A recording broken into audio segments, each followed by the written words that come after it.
Shine Guatelo, Fere Congo. I'm a papa, my Buddha, Ibona Zazaro, you are not Palego. Open Maragua, Igri, Japuso, Nagalaro. Ibo Simborema, Tokyo, Jiwani, and then they will not suffer for you.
Good morning once again, Your Excellencies, distinguished ladies and gentlemen.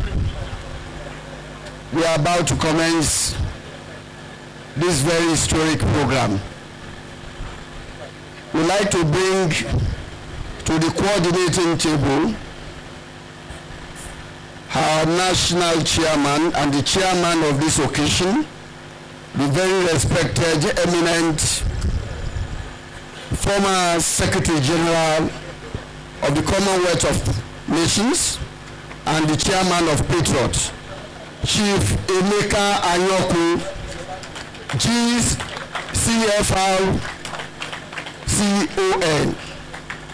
CFR, sorry. A round of applause for the chairman of this national dialogue, please. GCON. Yeah, GCON.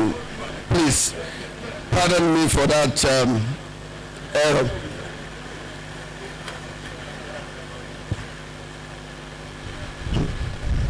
We have an array of former governors here, and the governor of Lagos State is on his way. This is going to be a very historic one indeed. And I'd like to call to this table the former governor of Akwa Ibom State. Indeed, he was chairman of the Governors Forum during his time. He's no other person than Obong Victor Atta.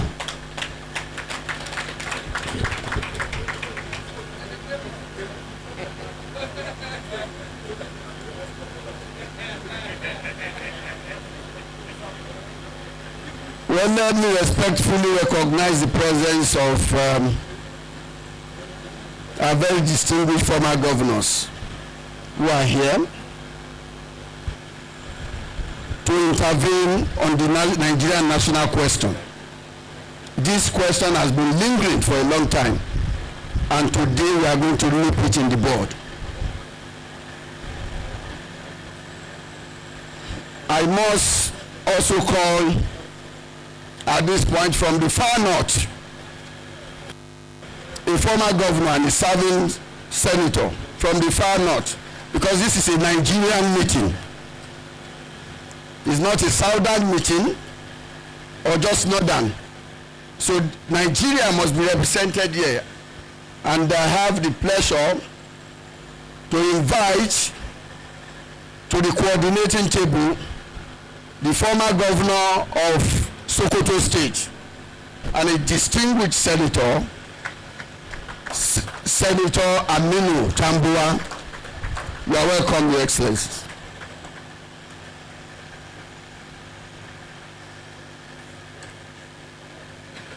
We have the representative of the Ooni of Ife here.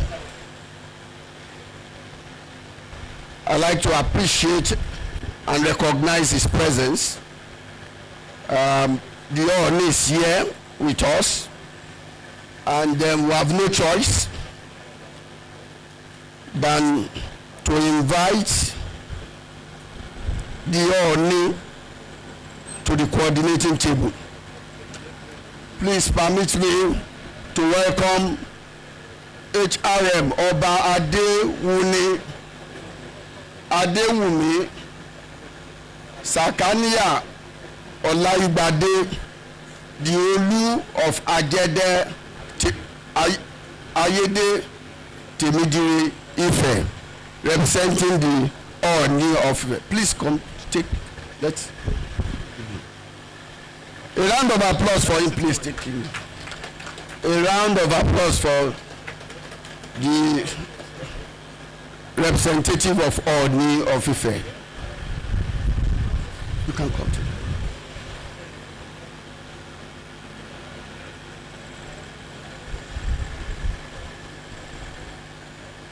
I can see Governor Donald Duke in the house. I see Governor Ibikule Amos. We are going to recognize all of our very distinguished governors who are here today.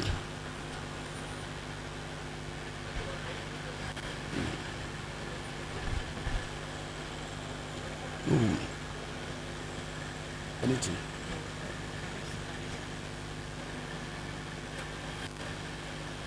Very shortly, the program will be underway. I'd like to recognize the chairman of a former chairman of the Governors Forum and our own from Ekiti State, Governor Kayode Fayemi. A round of applause, please, for Governor Kayode Fayemi. He was one of those who backed this discussion in 1998. I remember on July 2nd, 1999, he and others under the Center for Democracy and Development put together a discussion on this subject. Permit me to also recognize His Excellency, former governor of Imo State. Is an elder statesman and a founding member of the Patriots. We have in the house, and join me in welcoming His Excellency General Ikewachukwu. Is a founding member of the Patriots. Also, please join me in welcoming our own former governor and a progressive indeed from Ogun State. A governor who also understands these issues very well, deeply. Is no other person than our own, now a senator, His Excellency Otunba Gbenga Daniel.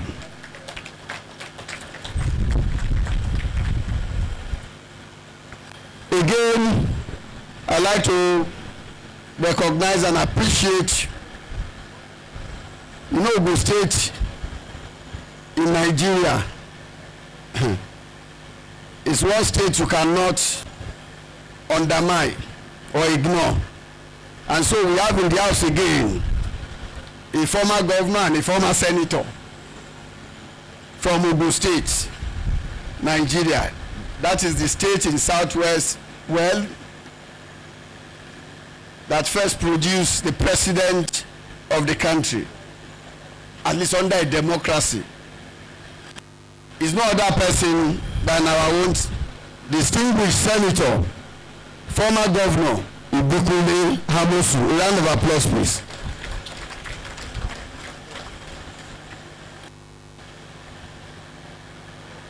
We also have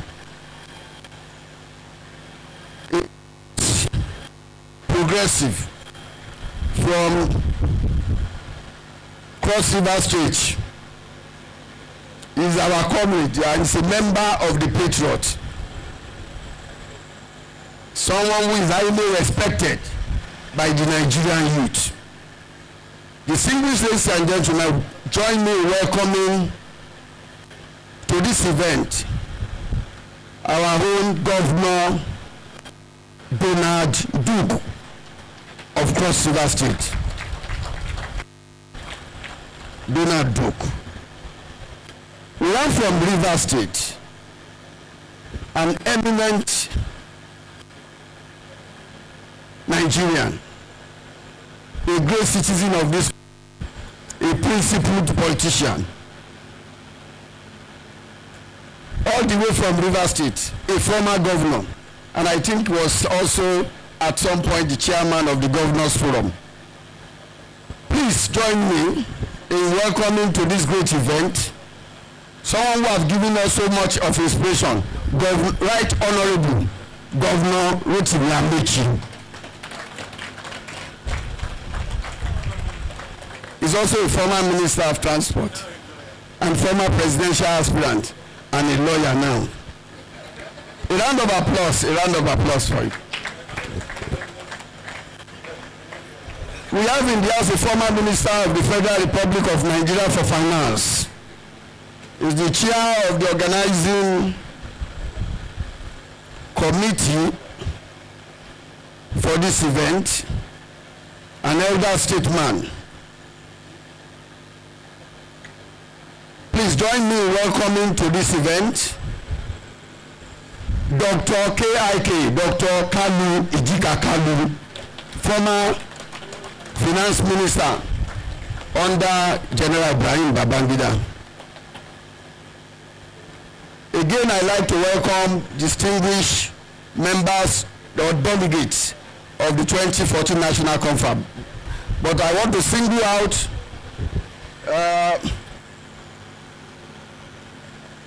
one of us at that place who is an eminent leader in Lagos State. In front line. Where is he? A former governor also of Ondo State and I think of Lagos State. A distinguished delegate of the 2014 National Conference and a great leader in Lagos State. Please join me in welcoming to this event Chief Olabode George. You are welcome, sir.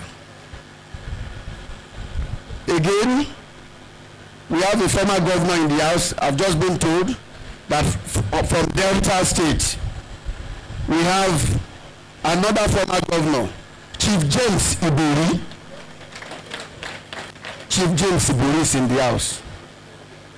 Yes. Let me also welcome eminent leaders of thought here present. Our elder, the founding member of the Patriots, Elder Solomon Asemota, S.A.N. You are welcome, sir. Again, I'd like to welcome to the House another senior member of the Patriots, the organizers of this were Professor Anya O. Anya. Professor Anya, you are welcome. Well,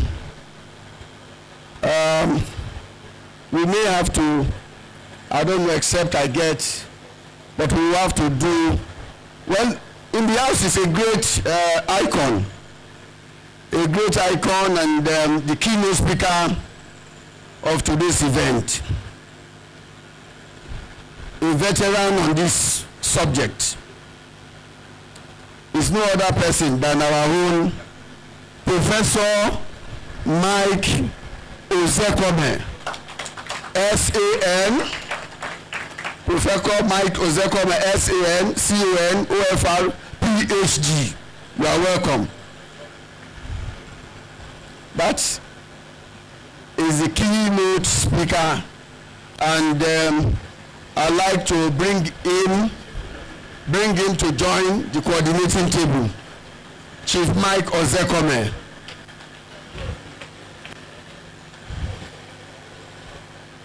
Keynote speaker. You be close here. Here. You are welcome. Thank you. That's our keynote speaker for today's event. We are expecting any moment the governor of Lagos State to join us, and we'll come back to recognition in a while. But at this point, we may have to commence effectively this program effectively at this point.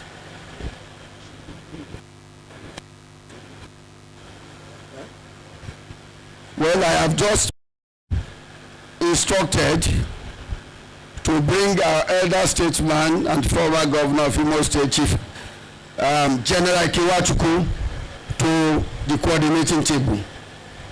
General Kewachukwu, please. General Ikewachukwu, elder statesman, founding member of the Patriots. You are welcome, sir. This is just the coordinating table. It is not high table as usual. It's a table to help us coordinate the discussion along with the chairman. It's not a high table. So we want you to please note.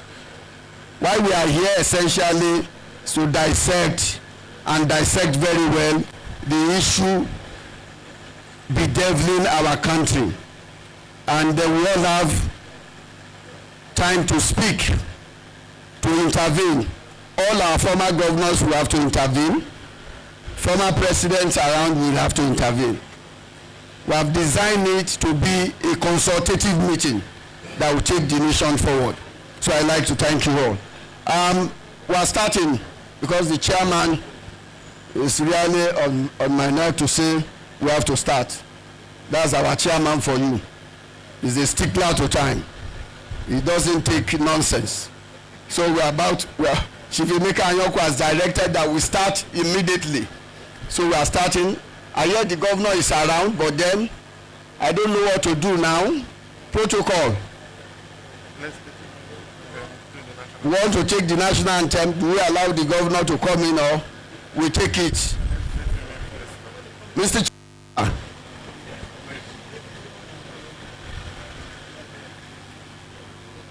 We'll start now. And the national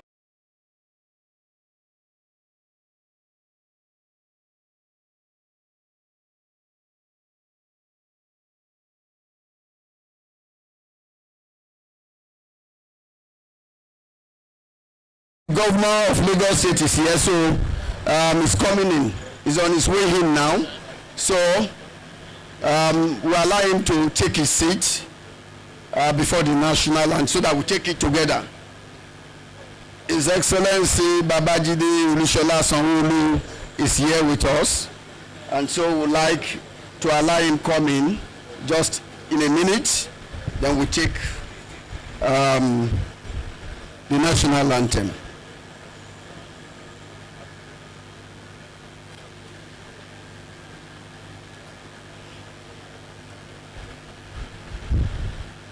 Like I said, we'll take goodwill messages We'll take intervention even after the speech.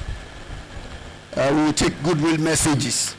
So we all have time to speak, but strictly for goodwill messages and intervention is 5 minutes. Because this is a national meeting. It's 5 minutes. And I know the chairman or the moderator, Professor Anthony Killer, will not allow any intervention to exceed that 5 minutes, because all must be able to have their time to speak. Anyone who has a presentation will be allowed to present. This is a national meeting of the South and the North. And so that is why we especially again welcome our governor from Sokoto, Governor, distinguished Senator now, Aminu Tambuwa. A round of applause for him again. This is not a Southern meeting. This is a national meeting. So the governor is here. His Excellency Baba Jide Sanwo-Olu is here, and is stepping in a while. And so we'll be taking the national anthem shortly. I hope we all have the program. Ushers, please get participant the program. Program, please.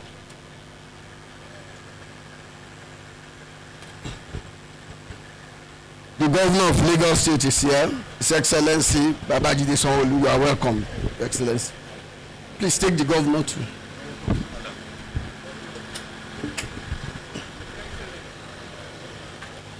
So now, ladies and gentlemen, without much ado, we may have to commence this national meeting.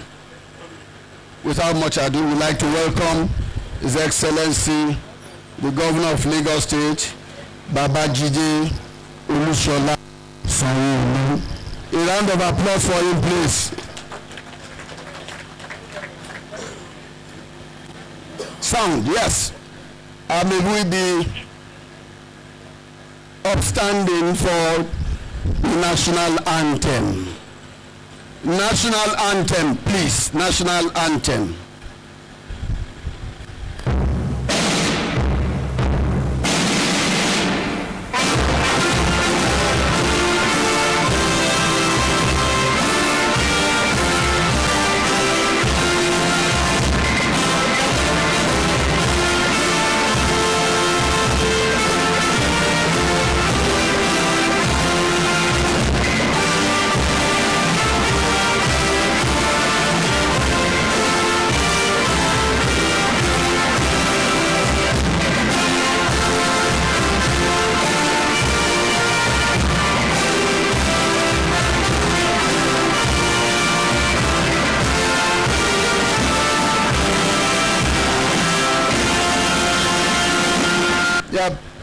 Before we sit down, we take the national prayer, the second stanza of the national anthem on the back of our program. The national prayer. And I will lead that prayer. O God of creation, direct our noble cause, guide our leaders right, help our youth the truth to know, in love and honesty to grow, and living just and true, great lofty height attain, to build a nation where peace and justice reign. Thank you. Amen. Thank you very much, distinguished ladies and gentlemen. That was the national prayer. Distinguished, Your Excellencies, distinguished ladies and gentlemen, Chairman, the Governor of Lagos State is seated, the Chairman of this national dialogue is here. The chairman of this national dialogue on the constitutional future of Nigeria is His Excellency Chief Emeka Anyaoku, GCON, CFR, and chairman of the Patriots. Without much ado, we need to take the welcome address of the organizers, and to do that, is Dr. Kalu Idika Kalu. Is going to come to the podium. Dr. Kalu Idika Kalu, a former finance minister in the 80s, will be welcoming us. Dr. Kalu, please. A round of applause for him, please. Dr. Kalu Idika Kalu.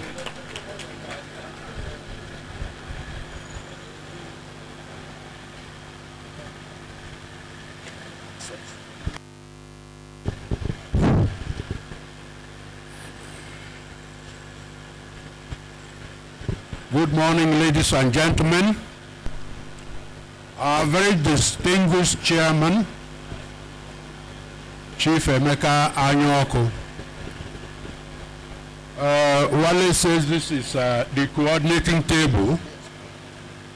Anybody can see from the assembly that try to set up a particular protocol would be quite a task. With all our distinguished former governors, former senators, present senators, and so on and so forth. So permit me to really cut the protocols for obvious reasons. First, I should acknowledge the presence of our chairman. He doesn't need any elaborate introduction.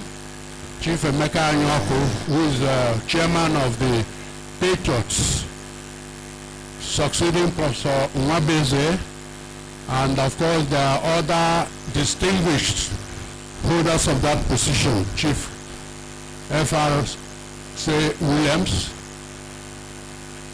of blessed memory, our distinguished governor, my good friend, His Excellency Governor Babajide Sanwo-Olu. I do actually know when he crept in. We were busy discussing. There are so many friends here, governors, colleagues. I was particularly pleased to see Chief Asimota. I hadn't seen him for quite a while. He's a very prominent patriot, back to the days of even Chief Tony Enahoro and the ethnic nationalities. He is here. And of course, we have so many monarchs, so many ministers I have met under various auspices. So as I said, on my way here, the thought crossed my mind, what a time to be undertaking such a serious exercise. Looking across the hall, one cannot help but see that for the moment, maybe it's Nigerian time, called African time, we say we have a paucity of crowd. But that does not matter. The issues are very, very serious. And those who are going to address the issues are all around or on their way. As I said, I've deliberately tried to cut the protocols. There are just far too many distinguished people here, and I had asked Wale and him to compile this, so at some point everybody will receive due recognition that is due. The first thing I want to say unmistakably, hopefully by the time we listen to the experts, by the time we have the various interventions, we should all live here very clear in our mind the inalienable right of every Nigerian to live under a constitution of their own making. This has been the spur to this occasion, and what a time for the distinguished Chief Ayo Adebanjo to just walk in, because he emphasizes this point all the time. Our great senior colleague who has been in the field in every sense of that phrase over time. Somebody had asked me a little while that he hoped he would be here, and I promised he would be here. So I'm particularly happy that Chief Ayo Adebanjo is here with us. I am not supposed to be giving a long speech, just to welcome all of you, but let me just underscore a few basic points. One, after 64 years of independence, It's a pity that so many fundamental issues are still dangling. Issues of citizenship, believe it or not, all this talk about indigent populations here and there. Issues of political rights. And somebody mentioned a little earlier, this unwholesome North-South divide. After 64 years, we should all be gathered here as full-fledged Nigerians from all corners of this nation. And in that context, let me add that for a long while, I've always considered this so-called tripod. I think it's going out of fashion. The so-called tripod was not only presumptuous, but was a total understatement, given the sheer heterogeneity of the ethnic nationalities that make up our great nation. So I'm glad that that is going out of fashion. We are all going to be seated here, not as northerners or southerners, not as people from different corners, though we are proud of those corners. We are proud of our languages, diversity of our culture, as our national anthem says. But when we come to citizenship issues, political issues, we are here finally to begin the journey of putting paid to any form of constitutional structure that is not of the making of Nigerians and their due representatives. We should address the issues that continue to plague the federal, the state, and the local governments, distribution of powers, legislative lists, and so on and so forth. The issue of boundaries disputes still plague us between states, between local governments, and some of this need to be seriously trashed out with the guarantees for the observation of those boundaries. Another issue, of course, are religious and freedoms that should be thoroughly trashed out, and I'm sure our great speaker will address that issue. The issue of accountability, and I note in passing that when we are grafting the federal constitution from that of the United States, one big omission was the Federal Office of Accounting. Events now in the last administrations underscore the very importance of accountability at the various levels. We've set up all kinds of institutions and so on, CPC, EFCC, and so on. We have a chance finally to review this thoroughly as full-fledged Nigerians and create those constraints, those checks and balances that will put away all the issues that we've continued to discuss. There are issues, but I see Wale is already coming to my shoulder here. Security issues. I will end by not mentioning that. It is heart-rending, the daily dose of bloodletting that is happening all over the place. And of course, not a few will trace the cause to the inadequacies of our divisions, our institutions, and our legal system and observance of the rule of law. Well, there are a few other things I might want to say, but hopefully one will have a chance to intervene in the course of the lecture that is being given by no other than our great jurist, Professor Mike Ozekome. We had tried to corner Chief Afe Babalola, who is also quite vast, like many other experts in this field. So finally, I want to welcome you all. We are fewer than we should be, but we are large enough for the purpose. So on behalf of the Patriots and all allied national patriotic institutions, organizations, I welcome you all here. I don't see that many. The women will think I will say a word about that, but I don't know whether the fault is from Wale. Are you listening? There are not enough women. There should be enough women here. So you can say I will champion them if they want to put up a few placards on that occasion. But you are all welcome.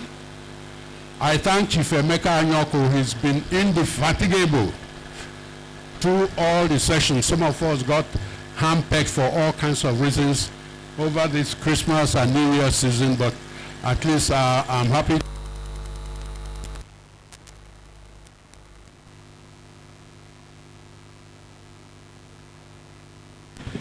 Welcome you all to this great convention, and I think as the press, both print and media have welcomed it, this should be a real point of reflection for the constitutional process in this country. Thank you. Thank you very much. Thank you. That's distinguished Dr. Kalu Idika Kalu, former finance minister of Nigeria.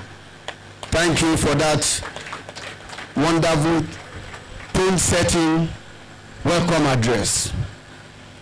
Mr. Chairman, distinguished ladies and gentlemen, the next item on our program is the chairman opening remarks. I'd like to welcome to the microphone the chairman of this National Constitutional Dialogue, His Excellency Chief Emeka Anyoko, GCON CFR, former Secretary General of Commonwealth of Nations and Chairman of the Patriots.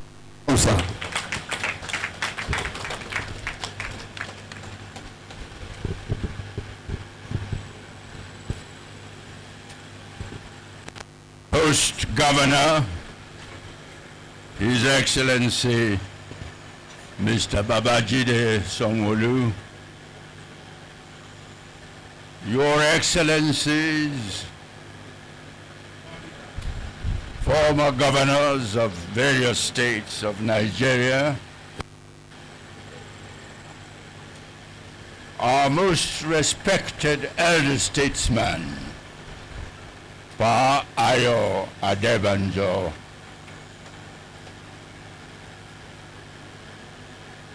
our keynote speaker,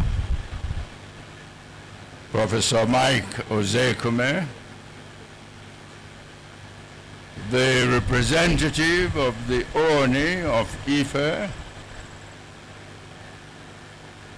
distinguished ladies and gentlemen,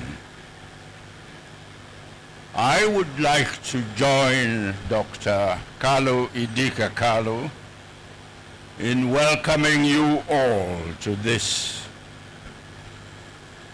national dialogue, which we've called a colloquium, organized by the Patriots as a memorial honor to the late Prof Ben Nwabueze, the recent chairman of the Patriots. The broad theme of the colloquium relates to the making of a suitable constitution for Nigeria. But first, a brief word about the Patriots. The Patriots are a group of experienced Nigerians, known to some as leaders of thought, who are committed to the advocacy of a suitable constitution and good governance in Nigeria. The group, I must stress, is non-partisan and represents the interests of all parts of the country. Professor Ben Nwabueze was the second chairman of the Patriots. He had succeeded the late Chief Rotimi Williams the acclaimed giant of law practice in Nigeria. As is well known, Professor Ben Nwabueze was a towering scholar in constitutional law. He was an undisputed authority not only of the Nigerian Constitution, but also of the constitutions of African countries, including especially Kenya, where at the request of President Arap Moi, Professor Ben Nwabueze went and adapted the Kenya Constitution from that was serving a one-party state to a constitution for a multi-party governed Kenya. It is therefore very befitting that this colloquium has been organized as a tribute to the memory of Professor Ben Nwabueze. I am glad that we have here in this hall many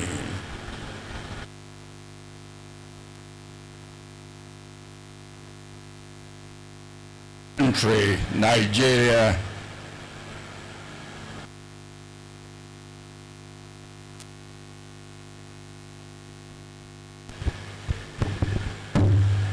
leaders of various states in Nigeria. I would like to make brief observations of what I consider incontrovertible facts that should form the background of our discussions here today. First, Nigeria is a First, Nigeria is a pluralistic country that is still struggling to become a nation. A nation with assured political stability and progressive socioeconomic development. The fact from across the world is that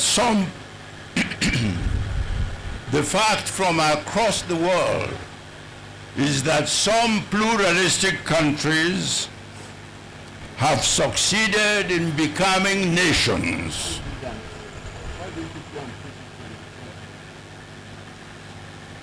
while other pluralistic countries have failed and disintegrated.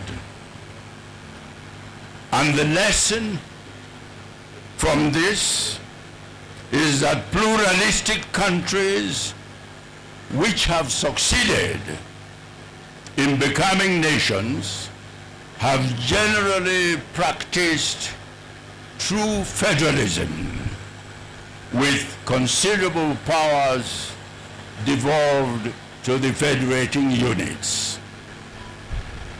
This fact, I must say, was recognized by the founding fathers of Nigeria, who negotiated painstakingly and agreed the Independence Constitution of 1960 extended to 1963. The second incontrovertible fact that I'd like to state is that our present 1999 Constitution, as amended, not only lacks the legitimacy that flows from a democratically made Constitution, but also has proved to be unsuitable for tackling many of the serious challenges currently confronting our country. And thirdly, it is a widely recognized fact that the crucial areas of the country have significantly deteriorated and are continuing to deteriorate.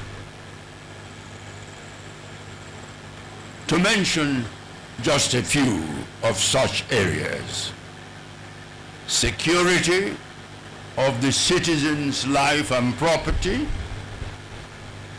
economic well-being of the citizens, infrastructure, including roads, thank you, and education and health facilities,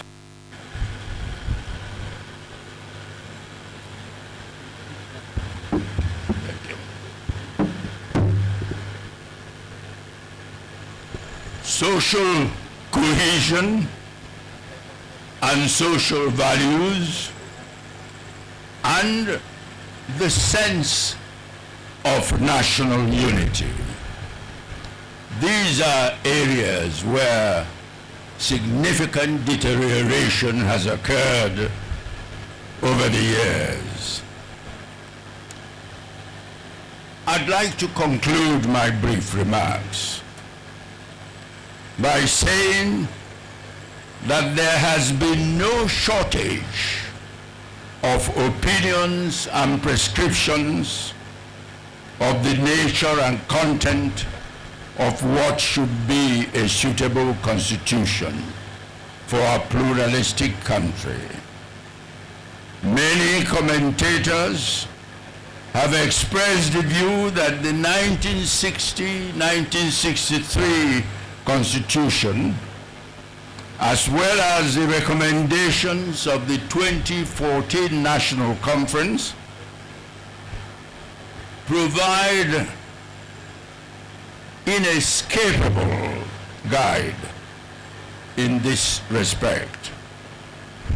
I hope, therefore, that this colloquium will, while reaffirming the essential ingredients of the desired Nigerian People's Constitution, will focus on the process of producing such a constitution.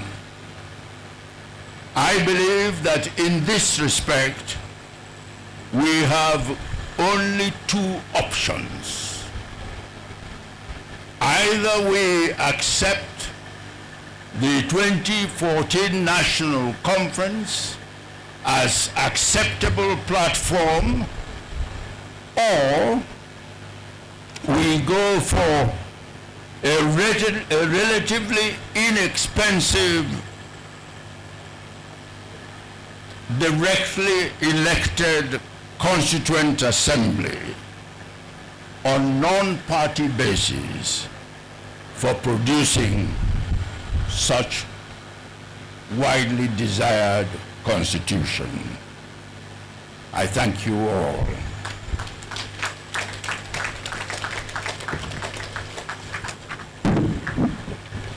Thank you very much, Your Excellency Chief Emeka Anyoko, Chairman of this very historic national dialogue on the future of Nigeria. That was a thought-provoking, profound statement made. A round of applause for him once again, please. Your Excellencies, distinguished ladies and gentlemen, we now go to, before we do that, I've just been reminded that while His Excellency was speaking, very distinguished Nigerians came in, and I'm going to quickly recognize them.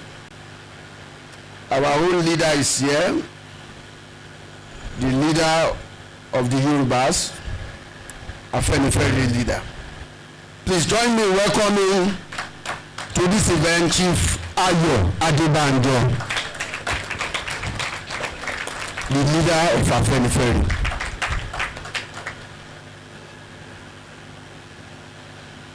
I also want to welcome a very distinguished Omoluabi and former governor of Osun State, who came in while the program was on the way. Is no other person than our own comrade, Ogbeni Rauf Aregbesola. I'd like to welcome you.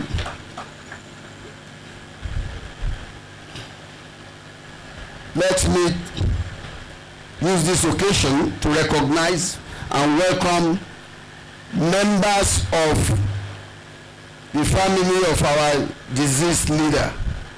That's Professor Ben Nwabueze SCN. In the house we have Adaize Nwabueze and Nene Nwabueze, both children of Professor Ben Nwabueze.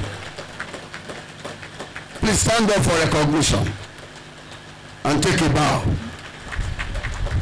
Yes. Those are children of our leader, an icon, a titan, and a local in the constitutional field, Professor Benjamin Obiefule Nwabueze.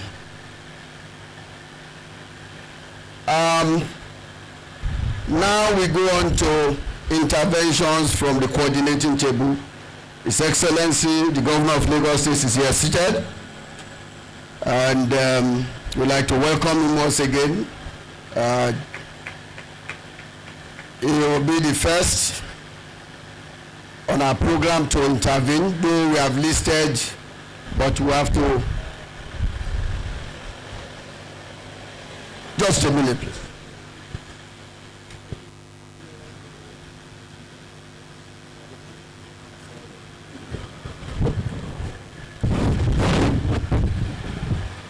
Distinguished listeners have just been instructed by the chairman that we call him Baba Zek, Apaka Fikifiki of Edo land. He is a veteran on this issue. That rather than take goodwill messages or intervention from our eminent leaders here present, we should go immediately to the keynote address. And the person delivering this is no other one than our own Professor Mike Ozekome, SAN, CON, OFR, PhD, LLD, D. Lit. The Apaka Fiki of Edo land is the one to lead discussion with a keynote address. You are welcome. Thank you very much. Thank you, Veteran Che. Let me observe all protocols, but not without mentioning our great nationalist and chairman, Chief Emeka Anyauku, GCON, CFR, the former Secretary General of the Commonwealth of Nations, and also the Governor of Lagos State, on whose soil we are doing this. If he doesn't want us to come into Lagos State, he will just say, don't come. And I also recognize our father, Chief Ayo Adebanjo. He has been in this struggle at almost 97 years old with Chief Ike Clark. He's still in the struggle. So for him, it's a case of aluta continua, Victoria Asceta. I thank you all, and my Oronese representative, send my regards to Your Majesty. When Chief Emeka Anyaoku called me to present today's keynote address in honor of Professor Nwabueze, I did not hesitate, because when Professor Nwabueze died, I wrote a tribute for him, which you can easily Google and see all I said about him. I was quite close to him. Unarguably, indisputably, he is the greatest constitutional lawyer to have emerged on the soil of Africa, the entire African continent. Make no mistake about that at all. In 2011, when I was being honored with a doctorate degree honoris causa, LLD, by Caritas University, Enugu, and Professor Nwabueze was also being honored, I went to him.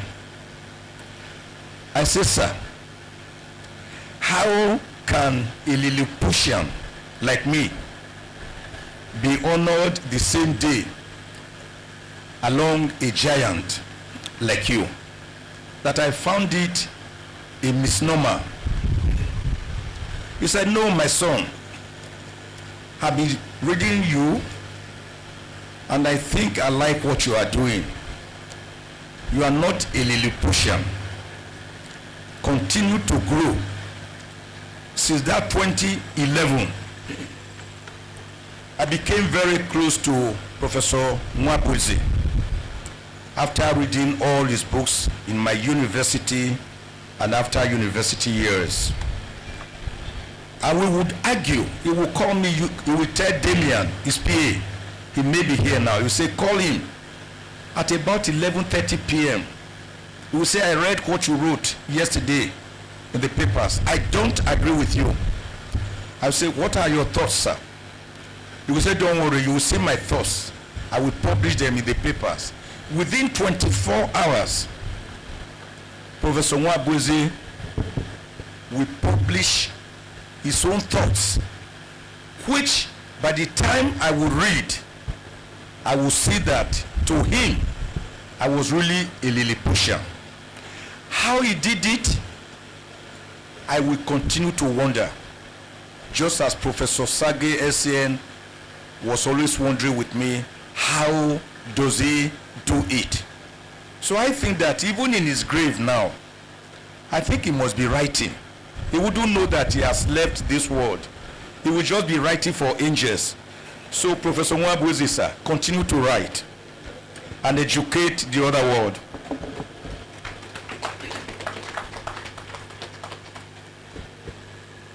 The Constitution, sir, is the birth certificate of any nation. It is the identity card. Make no mistake about that. So when you talk about a constitution or a country, the first thing you think of is, what is his system of government? How does he run it? Is it parliamentary? Is it presidential? Is it a Republican state? Is it unitary? What form of government? How do the people relate? Once you are discussing all these issues, you are thinking of the constitution of a country. And that is why it is very, very important. And let me make this point. The process, the procedure by which a constitution comes into being is not only important, but it's actually more important than the contents of the constitution itself. That was why America, between May 4 and September 1787, decided to gather in Philadelphia, Pennsylvania, to have what they called a more perfect union. They already had confederates having their own constitutions, but they felt that they needed a stronger government at the center, but federative units strong enough to stand on their own, but not too strong to override the central government. That was how they met. Great American people, Alexander Hamilton, John James, James Madison, Thomas Jefferson, George Washington, who became the first president of America emerging from that conference. These were the great federalists. And they decided to set for themselves a new constitution. Agreed on certain articles of faith: republicanism, presidentialism, and federalism. It was from that constitutional conference they decided to have not just a presidential system of government, but also what you call judicial review of administrative actions. They decided to have a tripartite system of government: the legislature, the executive, and the judiciary. A doctrine which earlier in 1748 was ably propounded by Baron de Montesquieu, a great French philosopher. They to have a Bill of Rights. And so that constitution was promulgated finally in June 1787, 10 years after they became independent. Guess what? They did not claim to know it all. The 50 delegates that attended, 39 of the delegates signed. They still subjected it to the 13th Confederate States for their approval through a referendum. A referendum is key to any constitution making. That is why the American Constitution, which is just 192 pages, about 27 amendments, 7,591 words, unlike the Nigerian Constitution, which is as large as a portfolio, still stands the test of time hundreds of years later. So the process by which a constitution comes into effect, therefore, is very, very important. Right now, the Green Chambers has set up a committee to amend the Constitution after the first four amendments. And the Senate has also set up a 43-man committee. My brother and good friend here, Aminu Tambuwa, a man who has conquered not just the legislature, but the executive. We are preventing him from coming to the judiciary. He's there. But with this, their work amounts to what we are looking for. Is it just a case of amendments to the Constitution that is our problem? Can you amend a bad document? Can you amend a fundamentally flawed document? My humble answer is that you cannot. 1 million amendments multiplied by 1 million amendments added to 1 million amendments of the present fundamentally flawed constitution cannot cure it of its original sin, like the original sin committed by Adam and Eve. What is that original sin? It is that it was imposed on you and I militarily by a military junta led by General Abdusalami Abubakar, 28 members of the Provisional Ruling Council. It was never subjected to any referendum of the people. And guess what? The present constitution was attached as a mere schedule. Can you believe that? To decree number 24 of 1999. So the constitution you are using is a mere schedule attached to a decree. So how can you amend it? How do you cleanse this of that leprous pedigree? How? I will tell you. Like Naaman the leper that dipped himself into River Jordan 7 times to become cleansed of his leprosy. Nigerians must own their own constitution through a popular referendum of the people, like was done to the Midwest Constitution on the 10th of August 1963 when it separated from Western region. Without that, we will just be on a journey to no destination. Make no mistake about that. So all these problems you see, insecurity, mutual distrust, religious tolerance, civilians attacking army therefore retaliating with mightier force, burning down a whole village, a whole city. Everybody is saying Buhari was prebendalistic, cronyistic, sectionalistic, that the President Tinubu is also following same, be prebendalistic, chronistic, sectionalistic. All these are mere symptoms of a larger ailment, which is that we are operating a system we have not agreed to operate.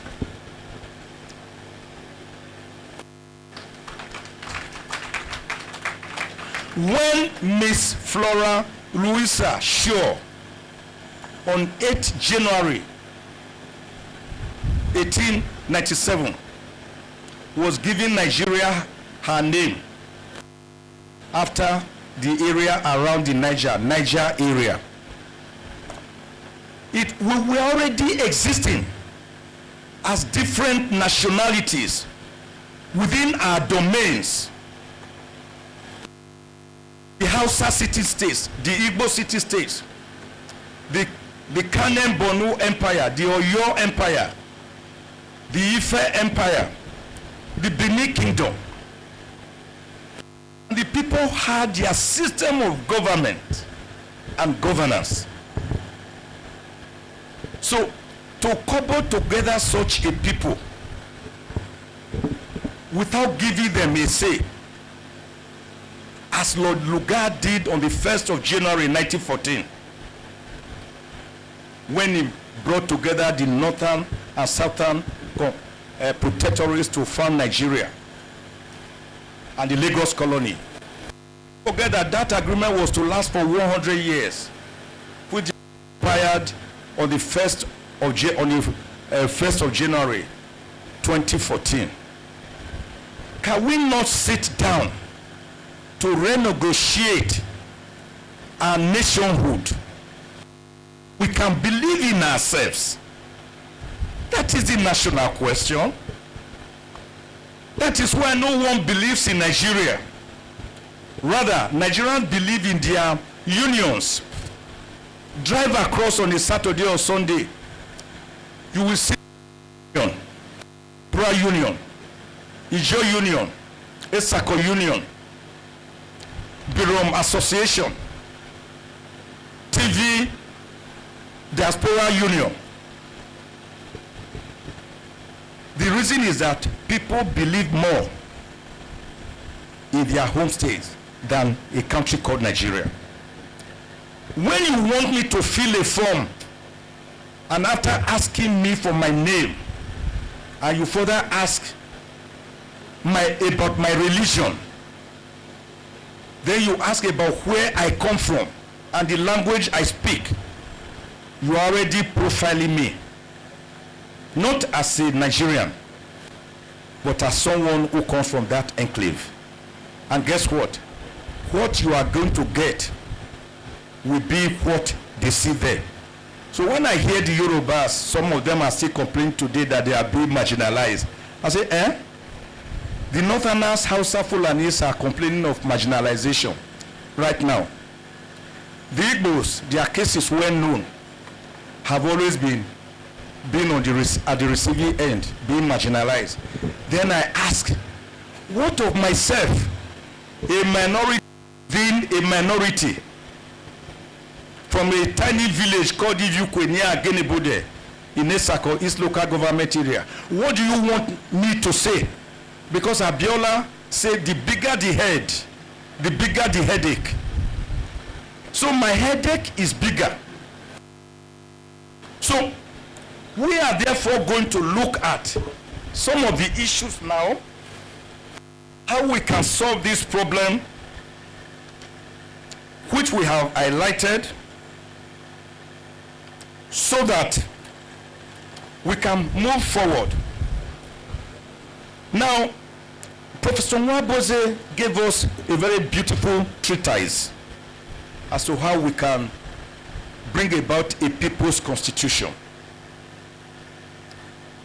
In his seminal paper, Legal Authority for the Convening and Holding of a National Conference and for the Making of a People's Constitution, the learned professor said that the present National Assembly is already in place.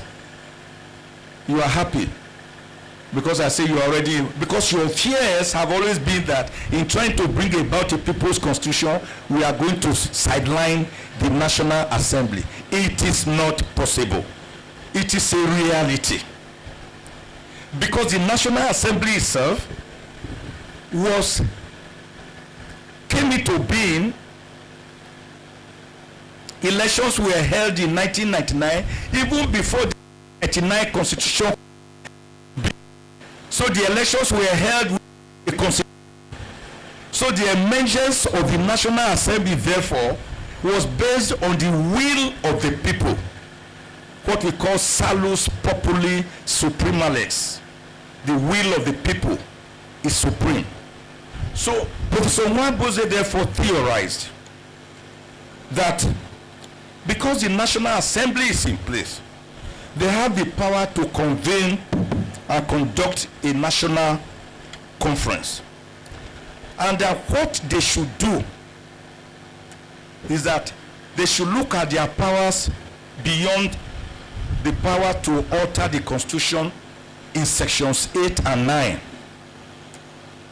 and go to section 315, which makes the present Constitution as an existing law being a document attached as a schedule to Decree number 24.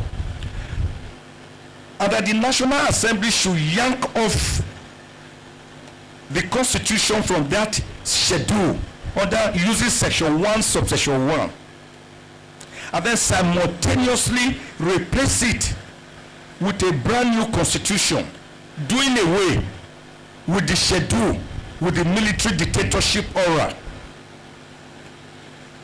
He has example of the British Order in Council, which under section 2 had made the 1963 independent constitution a schedule. But under the 1963 Republican Constitution, the British government used the British Order in Council, yanked it off and replaced it, and we therefore had the 1963 Republican Constitution. One of the best arguably the best constitutions we have ever had in this country. Better than the 2022 Clifford Constitution, the 1922 Clifford Constitution, 1946 Arthur Richards Constitution, 1951 Macpherson Constitution, 1954 Little Constitution. That 1963 Constitution, to me, if you look at it, which brought about fiscal federalism for each state to grow, each region to grow according to its might. Western region, Eastern region, Northern region is where we have to think of going back to. That was why the late sage Obafemi Awolowo, who controlled the mono product of Western region, cocoa product, could impact heavily on his people, giving them free education at all levels. University of Ife, I'm an alumni of that university. You know there are 2 universities in Nigeria, sirs. The University of Ife and others. Is the brainchild of Awolowo. The Cocoa House in Ibadan, still the tallest building in Ibadan till today. Liberty Stadium. The first television station in Africa, Western Nigeria Broadcasting Corporation, because he had access to his funds. There was no federal government. He was just paying 20% royalty to the federal government at the center. Then 30% was shared by all the regions, and then 50% for that region. The Ahmadu Bello, the Sardauna of Sokoto, was able to use the hide and skin, cotton, products of Northern region to build the Northern Nigeria Development Corporation, NNDC, the Amdala Hotel, the Yankari Game Reserve, the Arewa group of companies. They are still there till today. You all see them. Dr. Akanu Ibiam, to Michael Okpara, using the mono product of palm oil in the East, was able to develop Eastern region. The monuments are there, presidential hotels, Port Harcourt, Enugu, Transamadi Estate, the cattle ranch Obubro, the stadium, University of Nigeria Nsukka, because he had access to his funds. Court of Midwest region, which was created through the help of people like Dr. Dennis Osadebe, Oba Akenzwa II, Kesinti Momo, Chief Anthony Nahoro, Jereti Mariri Oketiebo, Umimiejo. They used their timber and plywood and rubber to develop all they wanted, the Ugeli glass factory, the Okbila cement factory, the University of Benin. So what has changed? That people who produce a product, you are saying they should be grateful for being given 30% of the product. Everybody goes to Abuja to go and share the national cake every month, using commissioners for finance. But no one cares about how that national cake is baked. Is that how we are going to survive as a country? Using 80 to 85% for recurrent expenditure, no capital expenditure? Is that how we are going to grow? So Professor Nwabueze got it. But my only quarrel with Professor Nwabueze, and I had told him when we discussed this matter, that yanking off the Constitution from the schedule using section 1.1 has not cured it of the illegitimacy we are talking about, nor made it autochthonous without a referendum. You say, young man, I think I see what you are saying. That is one procedure to go forward to have a new constitution. National Assembly, replace the new constitution, yank it off under section 1.1 of that decree, replace it with the new constitution, and we move on. But my own argument is that it has not made it the people's constitution. Then, we look at another example of national conferences where matters like this were hotly debated, particularly in the Francophone states, where they debated all this to manage conflicts and foster political, social, and economic well-being and welfare. 1990, President Matthew Kareko, Republic of Benin. Congo Brazzaville, 1991 National Conference, Denis Sassou Nguesso. Mali, President Ibrahim Traoré, 1991.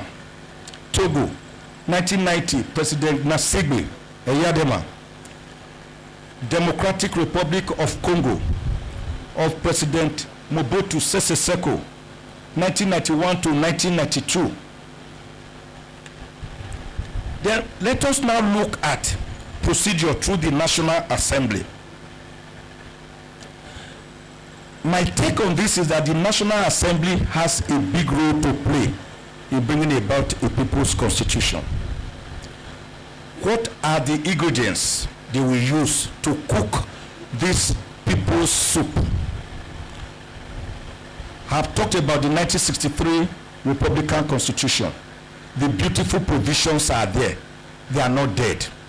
Then in 2014, sirs, many of us here, including Baba, Chief Olabode George, we were all at the National Conference, including Dr. Idi Kakalu, Chief Emeka Anyaku, Dr.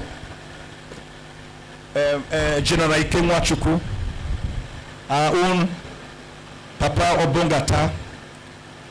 We all came together. The delegates were thrown up by different methods.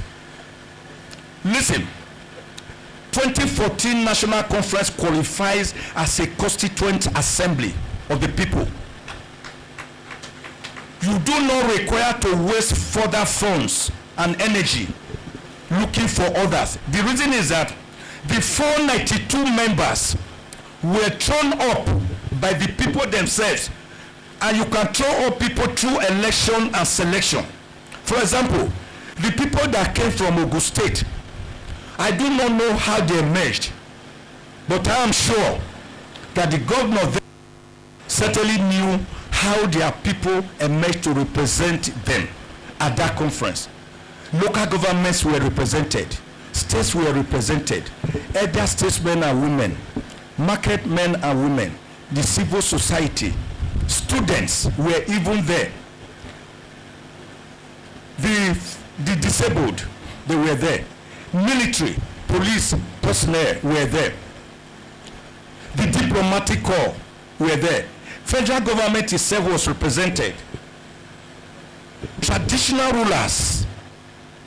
It was a potpourri. In fact, for the first 2 weeks, the issue that we were debating was issue of representation.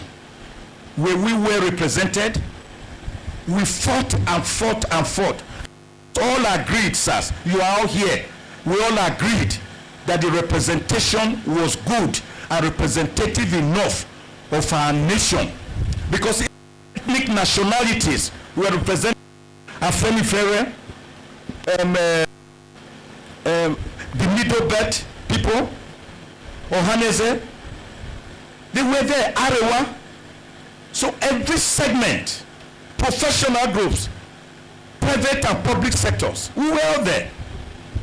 I, for example, was thrown up by my local government through the people and traditional rulers at Awuchi Polytechnic. But by the time we got to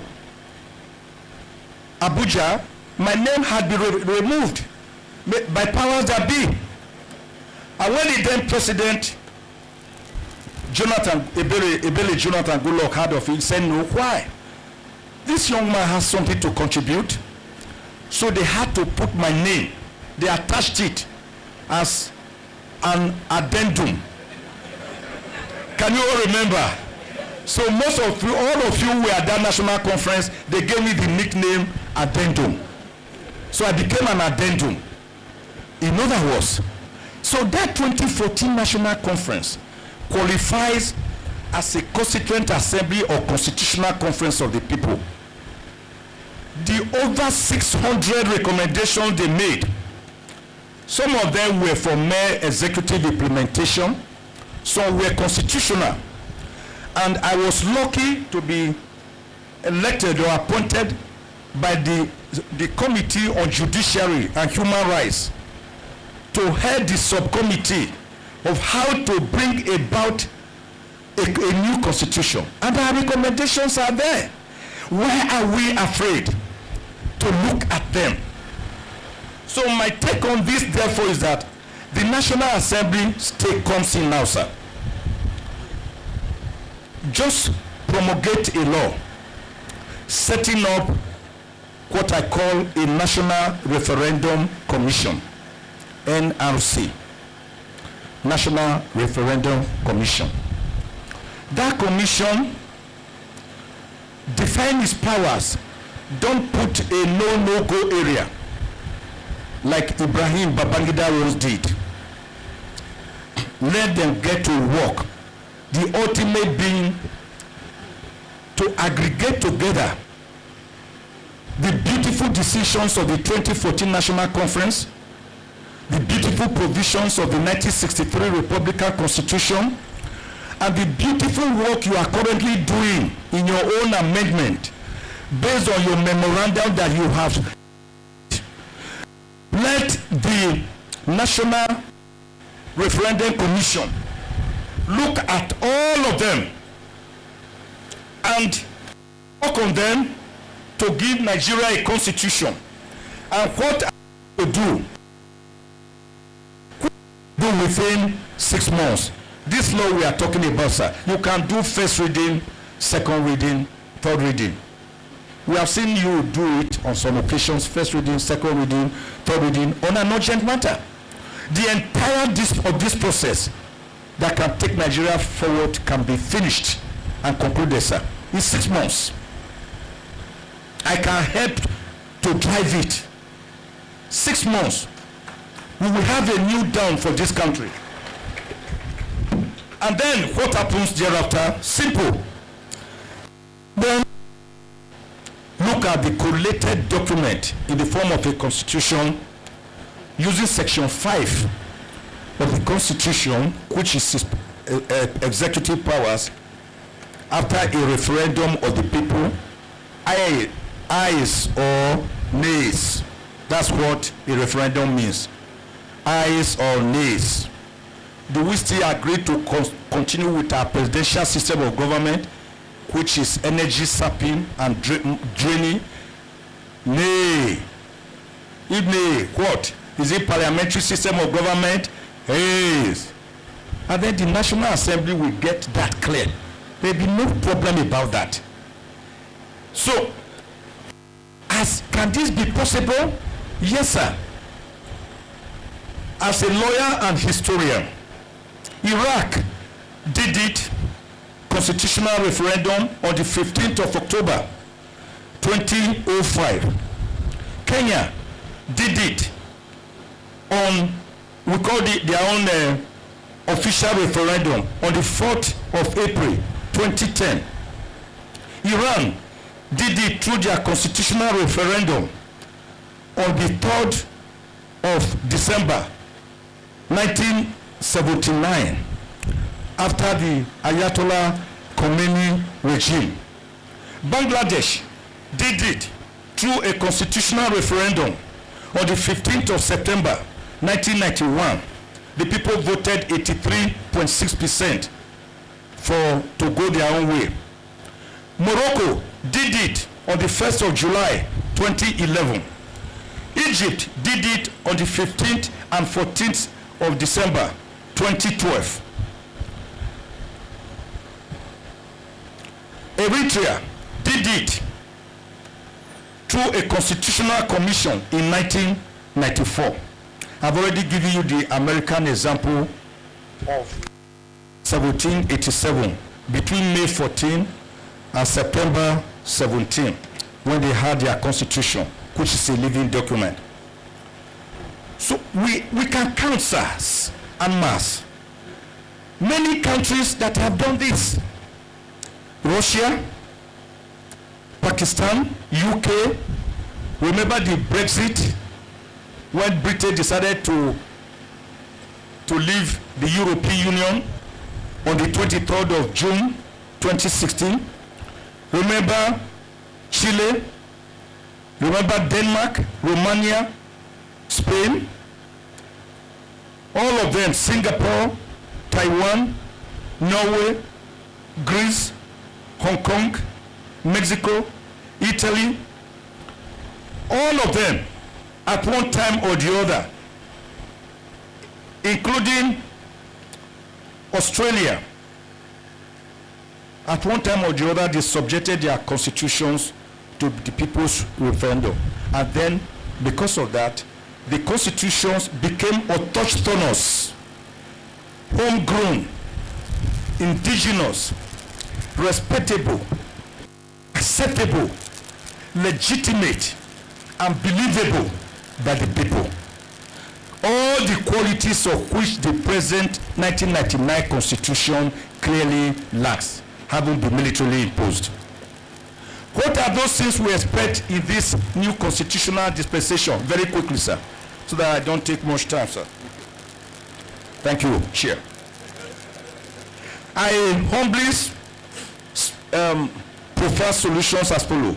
We need a 6-zonal federal structure, sir. 6-zonal federal structure.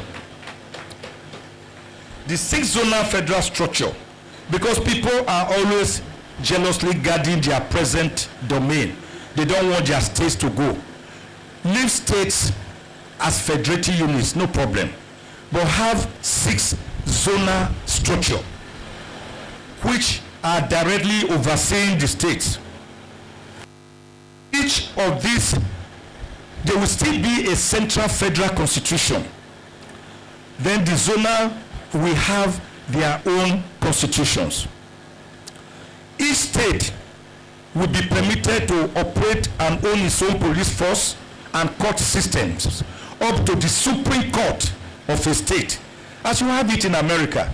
In America, every state has its own Supreme Court. It is only critical constitutional matters that go to the Supreme Court in Washington, D.C. Each state, local government, which they call county council, even institutions, tertiary institutions, they have their own police force. Allow governors to maintain their own police and fund them. This question of fear that, oh, they will misuse it, is the federal government not misusing the police force?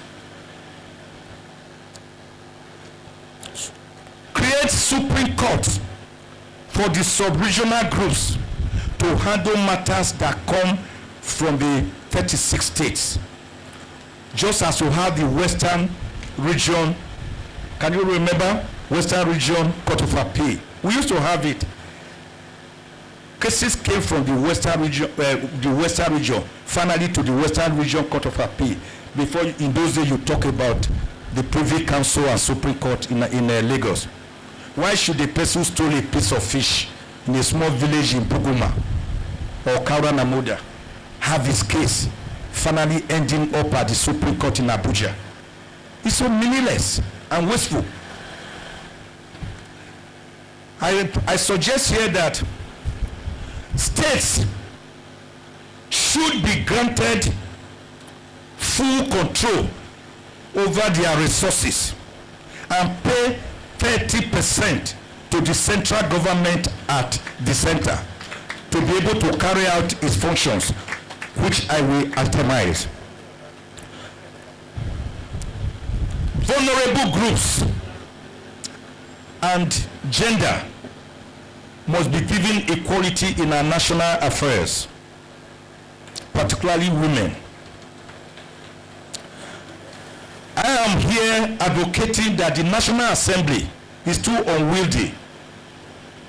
109 senators, 360 members, of the House of Representatives.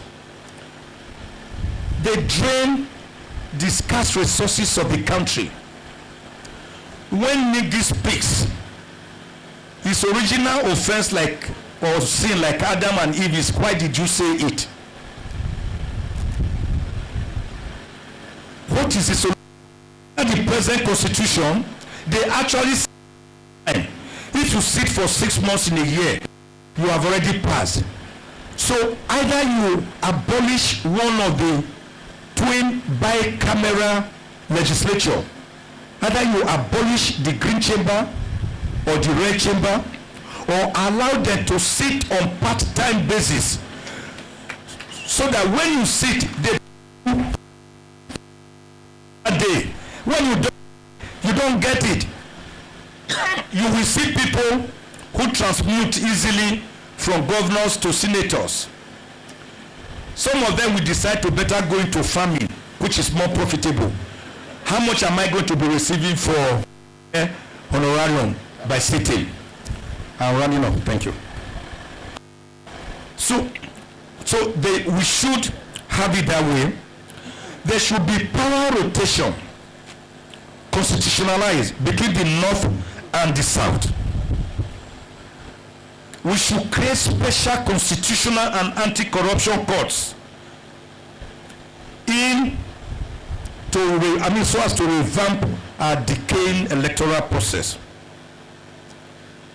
We must enable funding of National Assembly members, those that will remain, by constituent states, not from the central government, which will now have fewer things to do. And what will they be doing? Finance, taxation, external affairs, internal defense, military operations. Very few items. What the government about marriage, what we call you go to the marriage registry to go and wed, and it's under the Marriage Act. So the federal government is guiding your relationship with your wife. What is your business? What is the federal government's business with what they call unitary schools, from these secondary schools, which should even be the business of local government areas? So I think we are missing it entirely. And finally, sir, as I end this, we have to know that the will of the people is supreme. Even Section 14 of the present Constitution says that. Say government derives its power and authority from the people. The tail cannot wag the dog. It is the dog that wags the tail. So we must respect the human rights of the people, the dignity. Our governments must provide for the people. The welfare and security of the people is the primary function of government, Section 14. A government that cannot secure its citizens or give them food is not a government. Above all, in doing this constitution, remember the Nigerian people. Subject whatever this National Referendum Commission, NRC, collates together to a referendum of the Nigerian people. And then we can have a brand new constitution and a new beginning. God bless you all.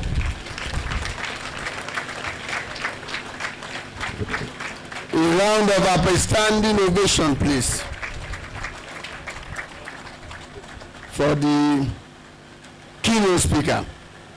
He has done great justice to this issue, and I know taking it forward, our discussant, very capable discussant, are set to further consolidate the presentation. This, Your Excellency, distinguished ladies and gentlemen, there will be interventions, and the moderators are in the house. I'd like to introduce to you first and foremost, before we go on to interventions of discussant and speakers. the presence in our midst of the wife of the man which we are gathered here to honor, Professor Ben Nwabueze, Mrs. Nwabueze.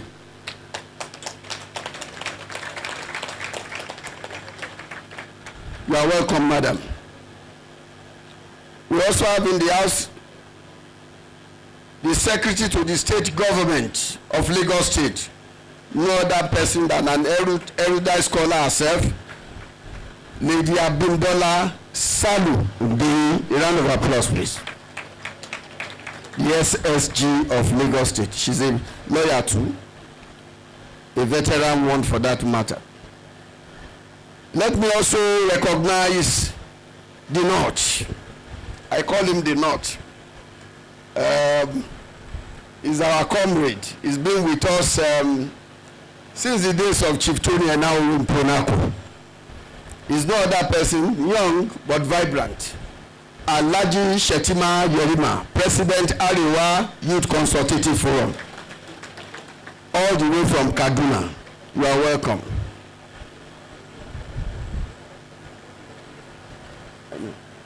Yes, like I said, the moderators are Professor Anthony Kila and Obangwana Barbara Etin James. They are the one to moderate for us at the appointed time. They will come. My duty is to introduce, announce the discussant. I know that Obangata will be intervening at some point, but we want to first take the discussant. We take two of them, then we come to his intervention. I'd like to quickly, before 5 minutes or 7 minutes, we'd like to take an erudite scholar and lawyer, a veteran on this issue. At some point during the military days, the counsel to General Obasanjo is no other person than our own Dr. Tunji Abayomi to come to the microphone. Tunji Abayomi to speak to the issue in 5 minutes. I will call him. It's not to discuss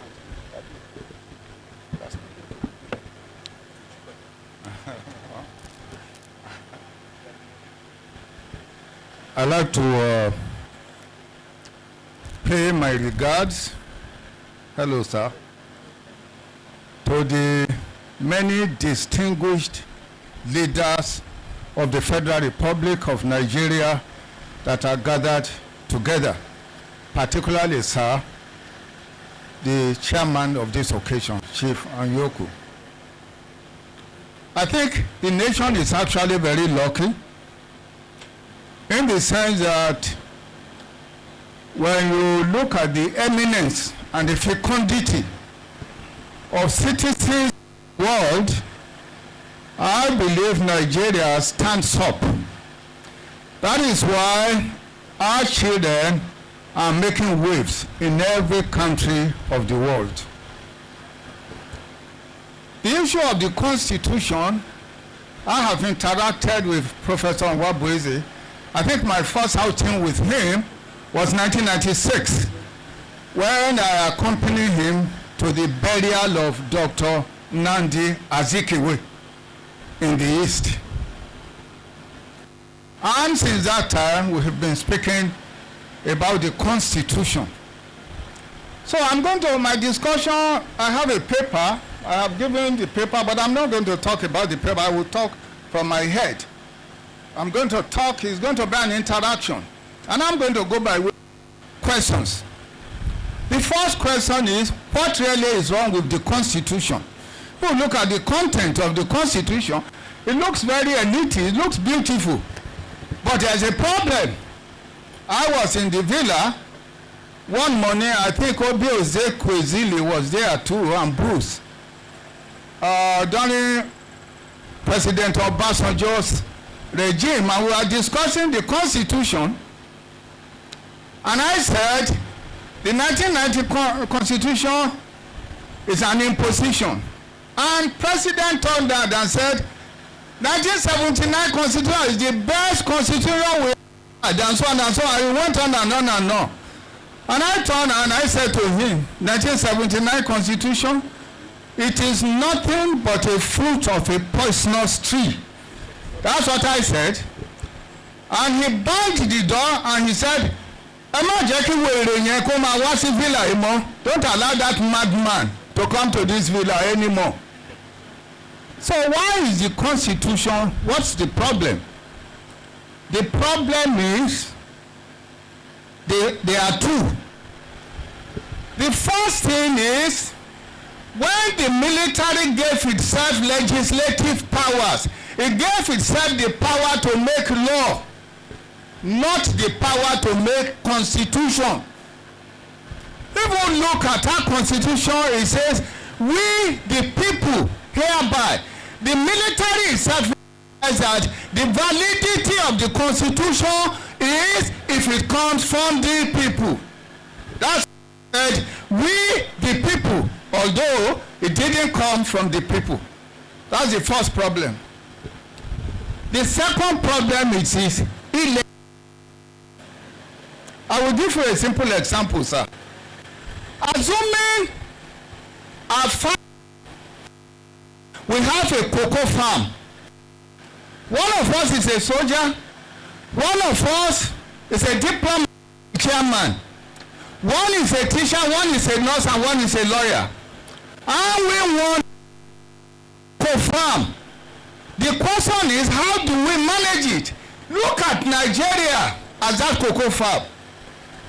Will it not make sense for us to sit around the table in what Leopold Senghor calls a universal banquet to agree on how that cocoa farm will be managed? In the case of Nigeria, we have a situation where soldiers decided that this is the way you will manage that cocoa farm. It is only by this way you can manage it. That's them, because the action, intention, desire, excellencies of the peoples of Nigeria was not there. Now, Nigeria is a unique nation. There is few nations like Nigeria in the sense that the various nationalities are divinely placed in special geographical locations. Yorubas in the southwest, Igbos in the southeast, Kanuri in the northeast, Fulanis and so on and so forth. The question is, if we want to build a united nation of Nigeria, how do you do it? The only sense to do it is to sit around the table and agree on the terms of that United Nations of Nigeria. That is the only way you can get peace, order, and good government. That is the problem of our constitution. A military government just decided, look at what he said, now this shall be the constitution for the Federal Republic of Nigeria. In other words, it is only in Nigeria, in the entire world, that has a decree as its constitution. That is the problem of the constitution. Now, how do we now bring about a constitution of the and this is what the chairman said, that we know that the constitution has a problem. It carries death wound on its face. But how do we now get a constitution? How do we make it a people's constitution? In my view, there's only one way. Only one way. I've spoken about this since 1996. You go into the internet again and again. There's only one way. How? What way?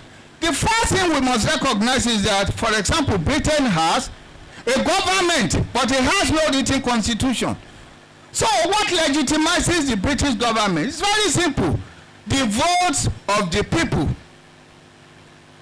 So, how then do we move? It's very simple.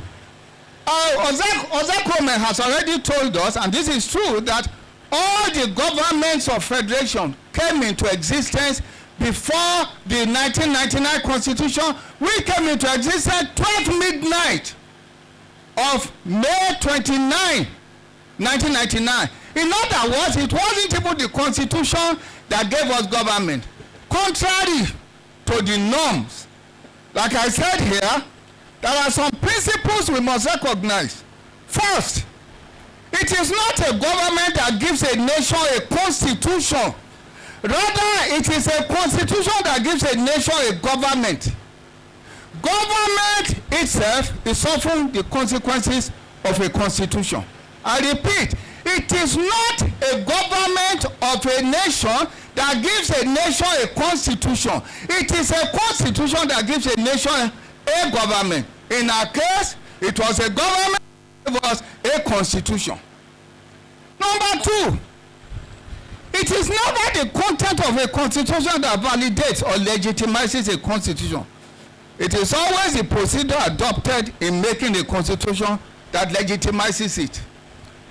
Ozekome is an SAN. One single lawyer can write the best constitution in the world.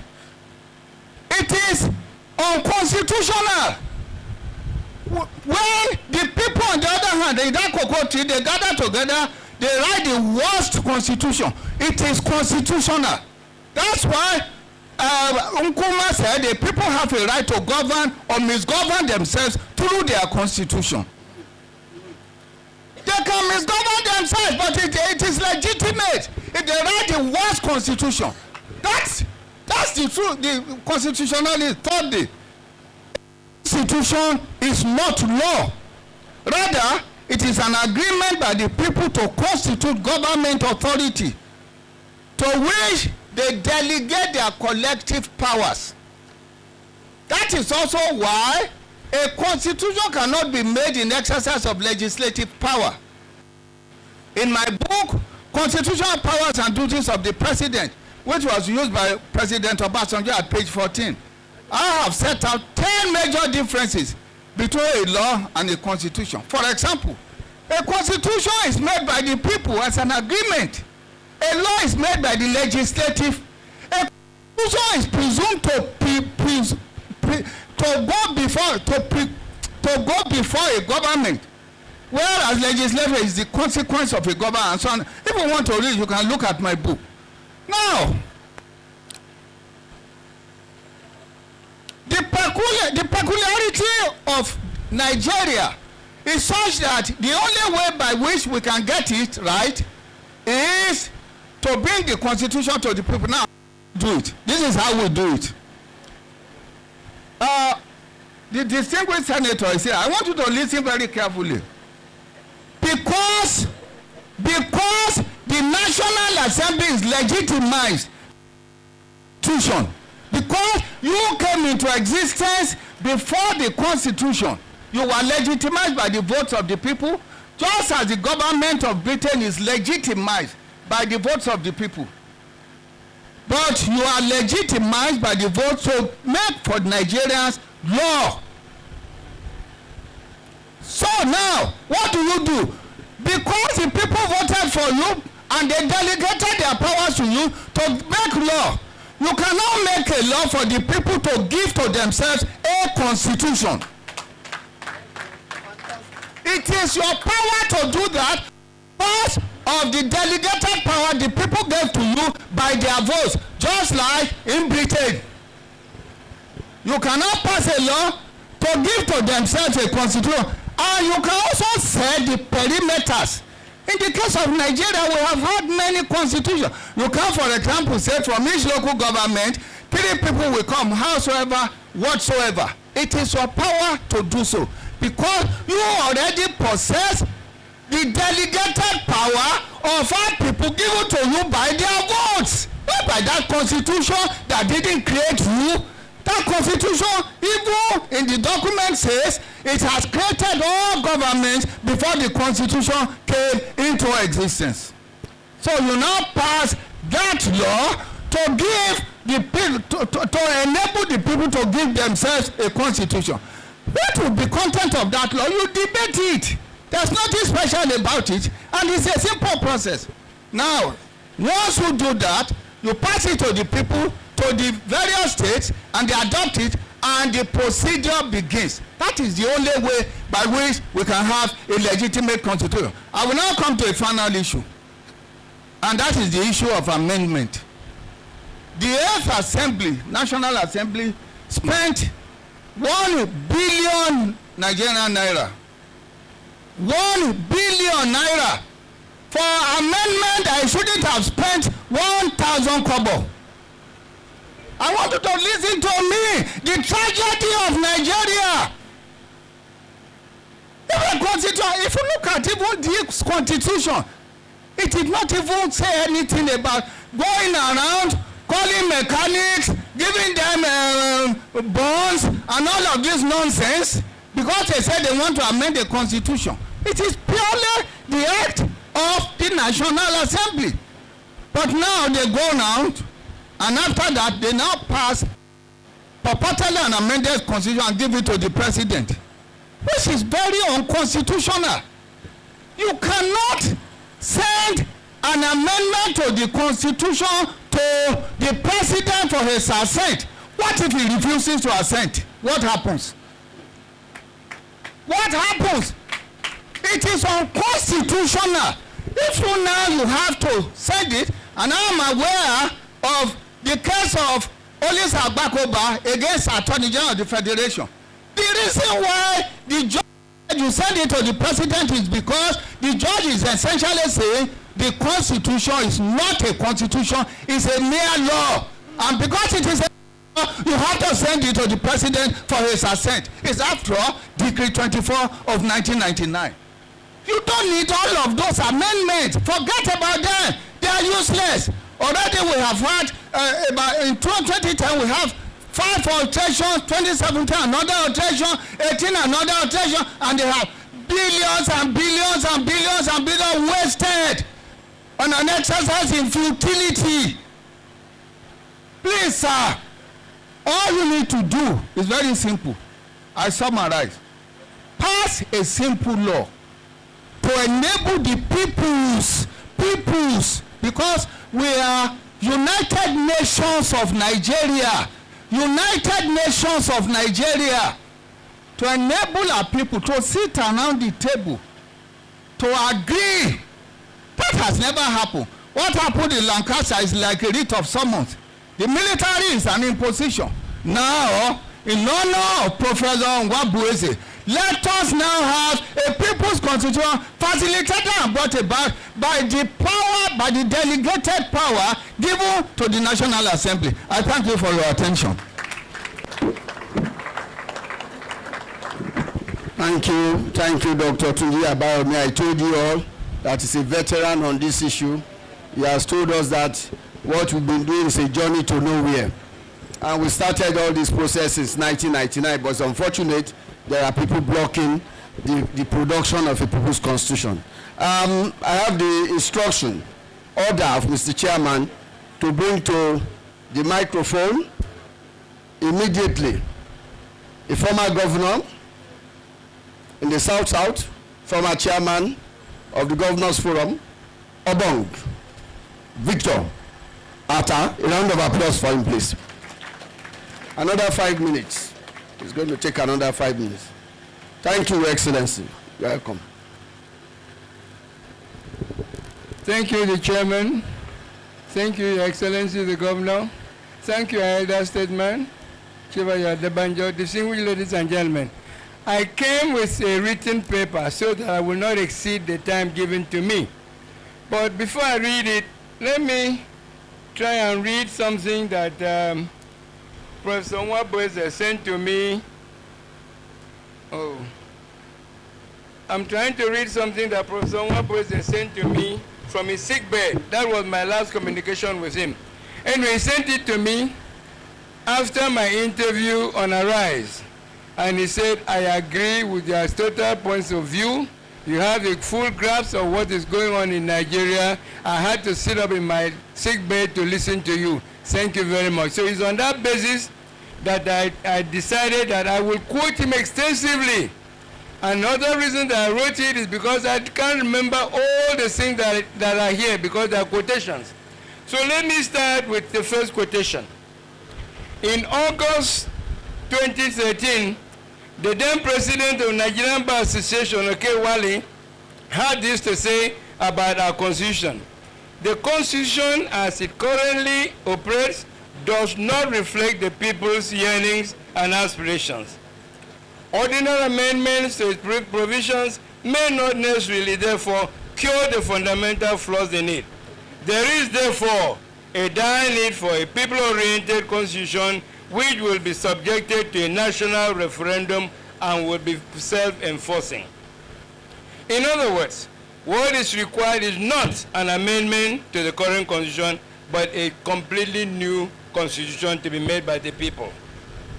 Prof Ben Nwabueze, the man in whose honor we are gathered here today, collaborated his position in a Vanguard newspaper. The title of that interview was "The Mistakes Rotimi Williams and I Made About Nigeria's Constitution." That interview was given in 2013, and he said, "Quite frankly, there are many flaws and many errors in the content of the Constitution.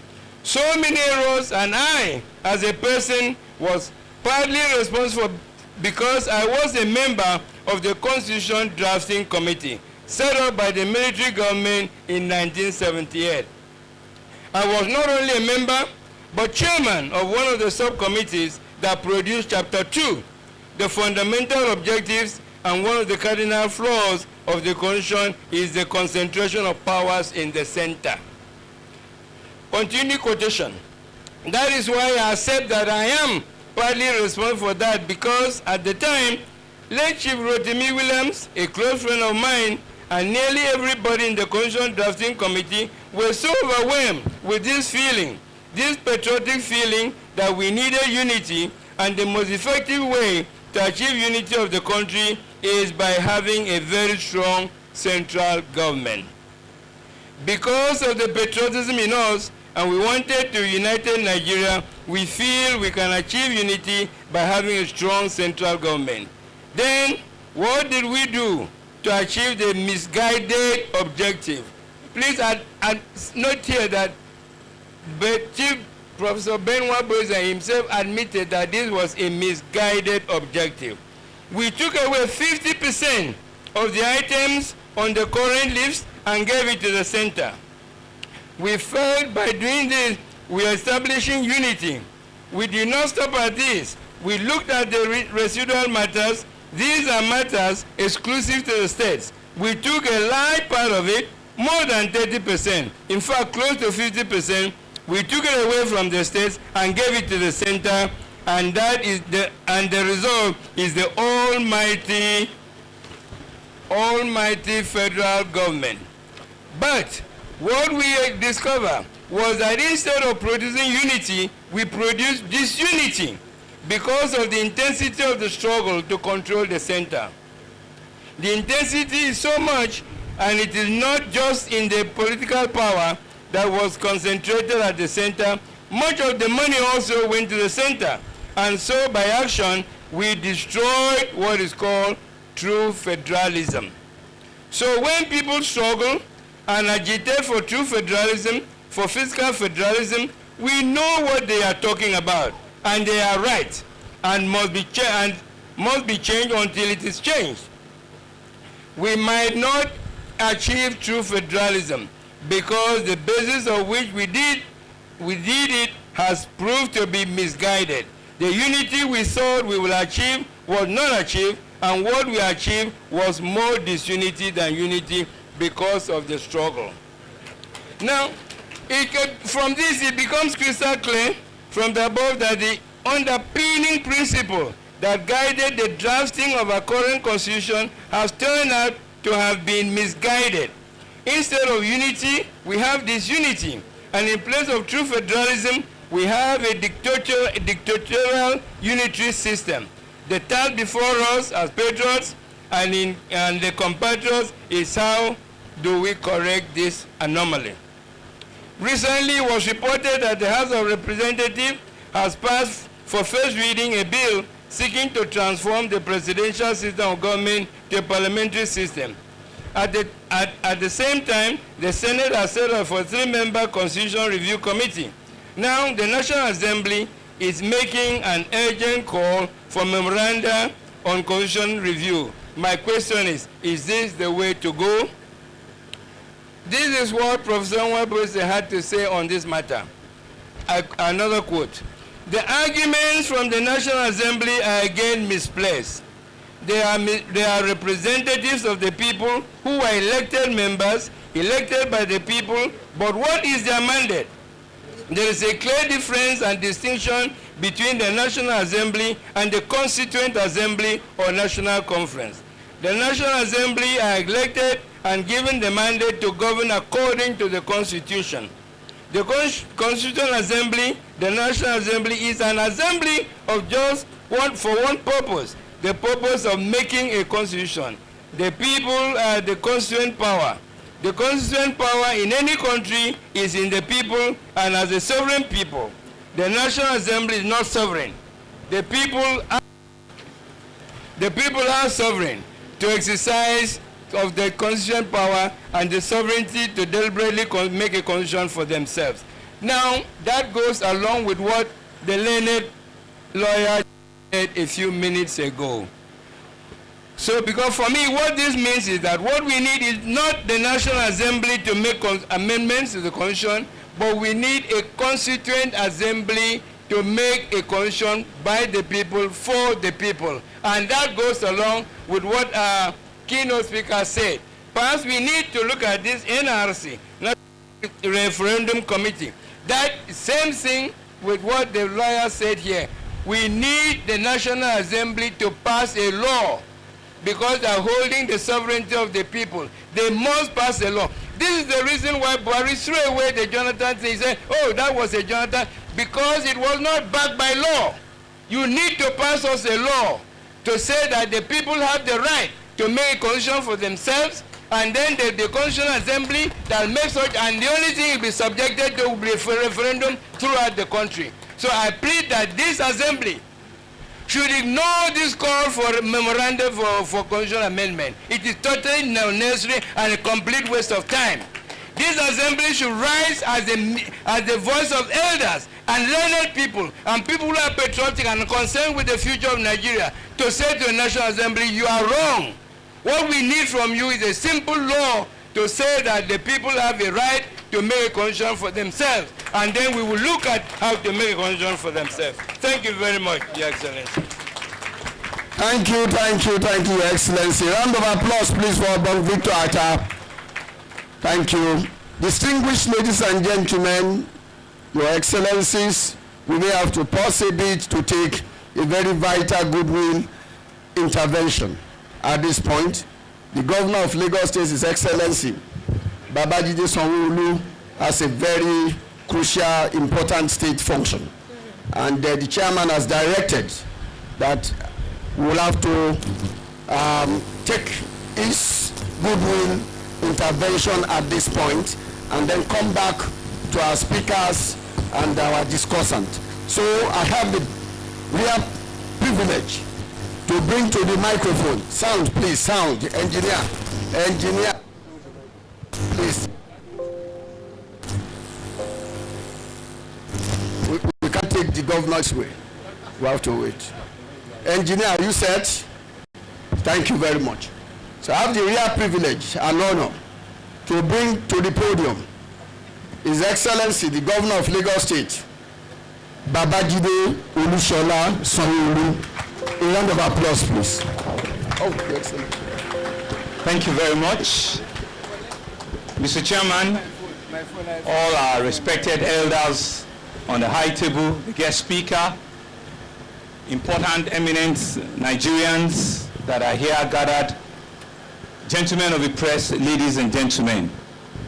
So there is no better state assignment than being in a gathering of leaders, opinion holders, and people that have walked this place far longer than we humbly are doing it now. So there is no other state assignment than being here to listen as a practitioner in this government now and be able to take this forward. So, Mr. Chairman, after my very small remark, I will still sit down and still be able to take other notes, take this forward. And for me, this is the real essence of governance. I'm not a lawyer. I have absolutely no idea into the depth of the conversation here today. But I stand here as a simple citizen that has a responsibility and has that constitution, however faulty it is, for me to ensure that I provide a sustainability or a life of sustainability for my people. And so the question I ask myself is, if we've been doing this same thing over and over again, since 1979, since 1999, and we have not gotten the change that we desire, what is wrong with us? Let's get it practical. Let's remove the gloss and let's be able to spare and deal with this. Conversations like this, how do we take it forward? You cannot bring eminent Nigerians, people that have done better part of their time serving this country, have a discussion, a conversation, and you cannot take it forward to become something that we can live with, that we can, take forward and make sure that we'll have a concrete solution. Then we're wasting our time. And that's why when we rise from this place, whatever are the communique or whatever are the resolutions, the question will be, how do we take it forward? How must the Patriots, which you, sir, lead, have an opportunity to let the heirs and the people that will make those changes make it happen? It's not only Senator Tamboa today, with all due respect. It is to be able, given the number of people that are here, take this conversation and make it very, very effective. I have seen that speakers on to speakers have talked about the fact that it's not the National Assembly that will make those amendments.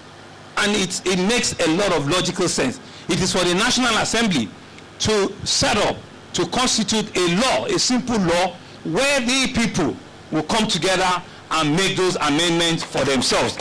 And so we need to be able to be clear. It's not big grammar. It is something very simple and which we can take forward.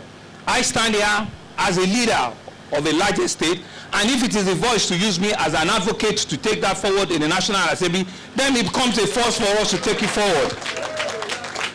How well do we see the anomalies that we have in our country? Why would we have a federal agency come to control the water in front of Uzumbambadiwe? Why would we have a federal agency in 1,000 kilometers away to come and see the need of my people right on Uzumbambadiwe here?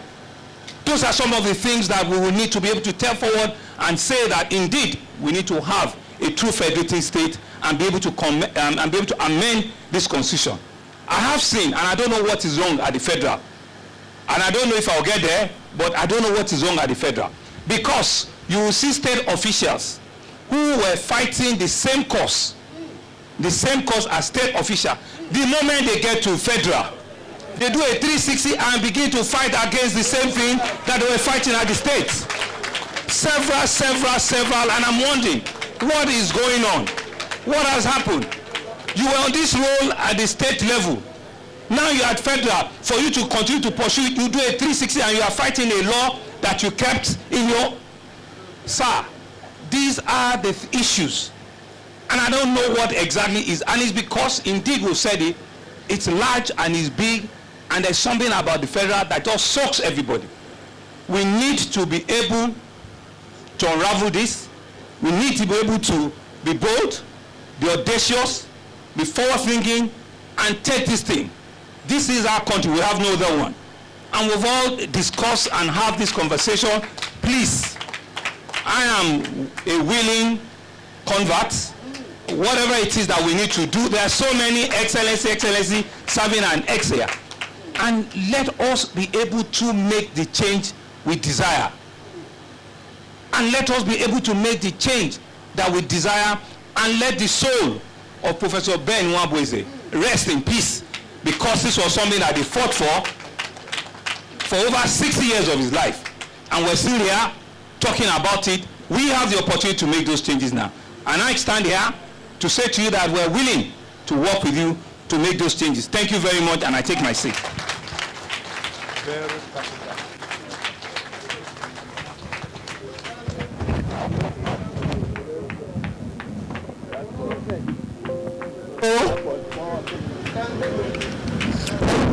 Hello? Hello? Please, can we rise and give a standing ovation to His Excellency, Babajide Sanwo-Olu, for that commitment. It's a great commitment that is ready to drive this. It's a commitment given today, Monday 18th, March 2024, and we'll hold him by that. A round of applause for him, please. Thank you, Your Excellency, for that commitment. That's a great one to move this country for once and for all since 1914. It is really sad. We know the truth, but it can't set us free. It's really troubling. But I won't go into any sermon now because the chairman said we must be very moderate here. I'd like to quickly call to the podium. We go to the Senate, right to the Senate. We are going to that Senate now. The former governor of Sokoto, we are also going to the north. He is wearing two caps here. It's no other person than our own right honorable and a former speaker, a current senator, and a former governor of Sokoto State from North. Our own friend and comrade, right honorable Aminu Tambua. You are welcome, sir. Thank you, my good friend, Wale Veteran Chair, the chairman of this very important platform, and former Secretary General of the Commonwealth of Nations, the leaders here present. I will use Pa Adebanjo as the contact point. The guest speaker, my good friend Mike Ezekome, Senior Advocate of Nigeria, very many eminent leaders here present, families and members of the family, rather, of our late leader, Professor Ben Nwabueze, that are here, distinguished ladies and gentlemen of the press. I will begin by thanking the organizers of this event in honor of this great Nigerian, a legendary legal luminary who really gave in his best, particularly in the evolution of not only legal profession, but particularly the Constitution of Nigeria and many other African countries. And to say that we have indeed lost a leader at a time when our country is really in need of that reservoir of wisdom that is had.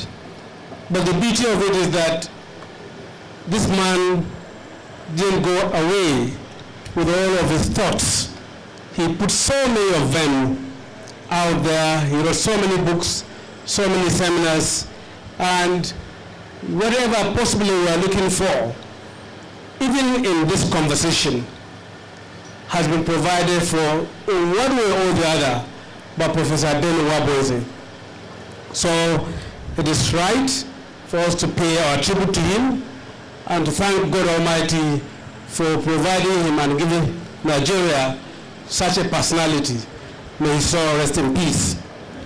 Mr. Chairman, I am sure I was not invited to come here as someone who is just there in the Senate.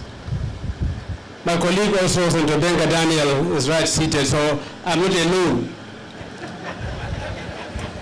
At some point in time, I was beginning to feel whether all of this room is coming on my head, but whenever I look across and I see him, I say, okay, at least I am not alone.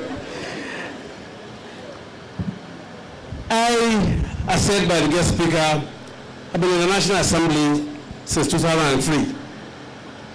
I've participated in several attempts to amend the Constitution. Of course, some succeeded, some failed.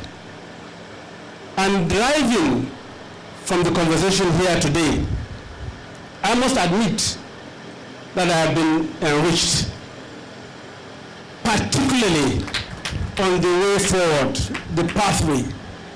Because what we are in now is a conundrum.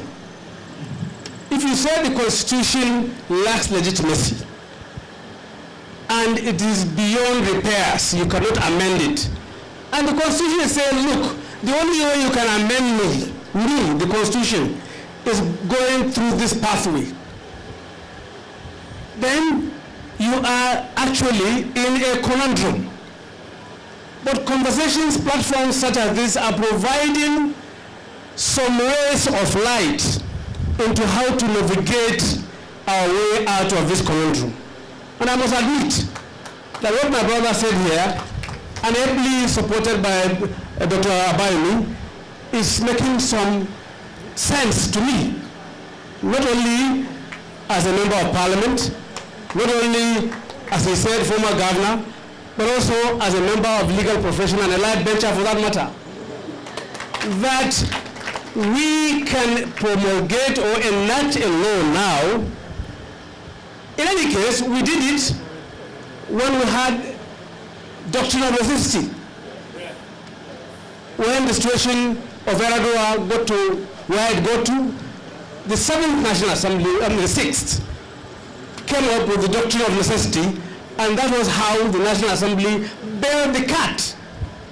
So we can as well resort to yet another doctrine of necessity, if it is so prescribed or described, to come up with this legislation that will enable the commencement of the process of us having a constitution for we, the people of Nigeria.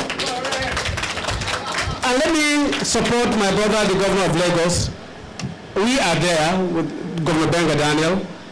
We will provide our offices to collaborate with this, the Patriots and all well-meaning Nigerians to move and promote that bill that will now establish the referendum commission for us to have and make a pathway. I think with this I can go and sit down and listen to the rest of presentations, and then at the end of the day we'll compare notes and see what we have to do. Thank you very much, Mr. Chairman.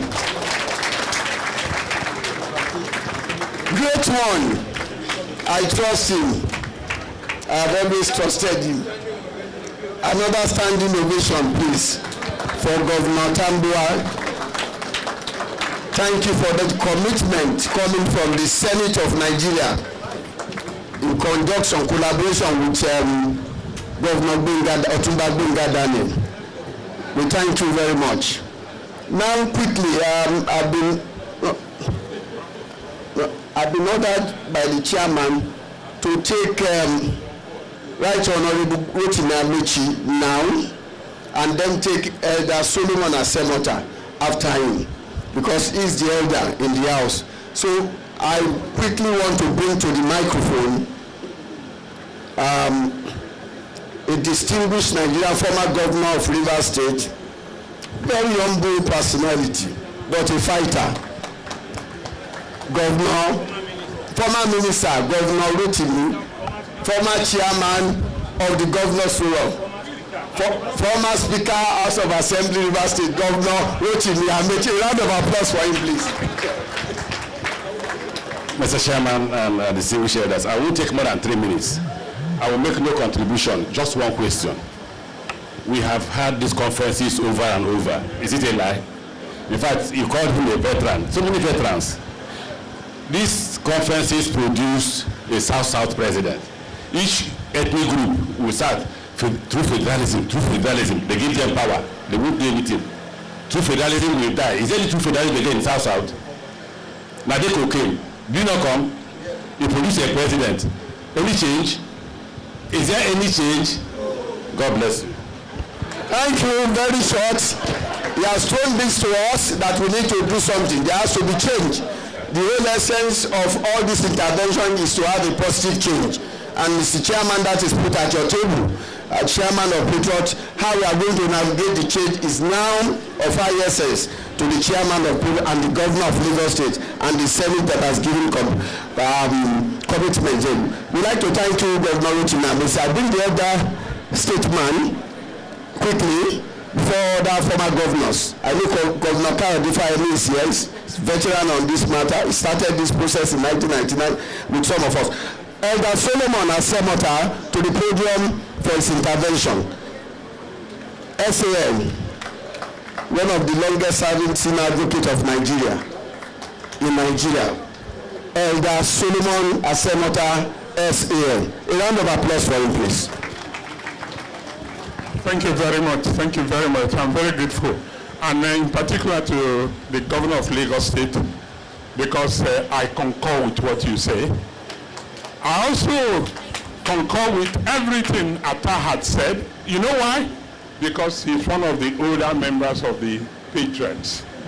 And what he said was exactly our viewpoint on the issue. But before then, I'd like to recommend to everybody that before we do anything, we need to interrogate 1914. Let's understand what exactly happened to us, why they took it, and my paper answers that. And after the interrogation, then we know how we're going to progress in the future. Was it a manipulation? Did the British shape us in such a way that we do not know what the whole situation is? I put all the points. And people talk about tradition and democracy. This has to be looked into. I believe that when we finish that, Mr. Chairman, then we will go to the governor and go to the lawmakers with a draft, which they will approve. Thank you very much.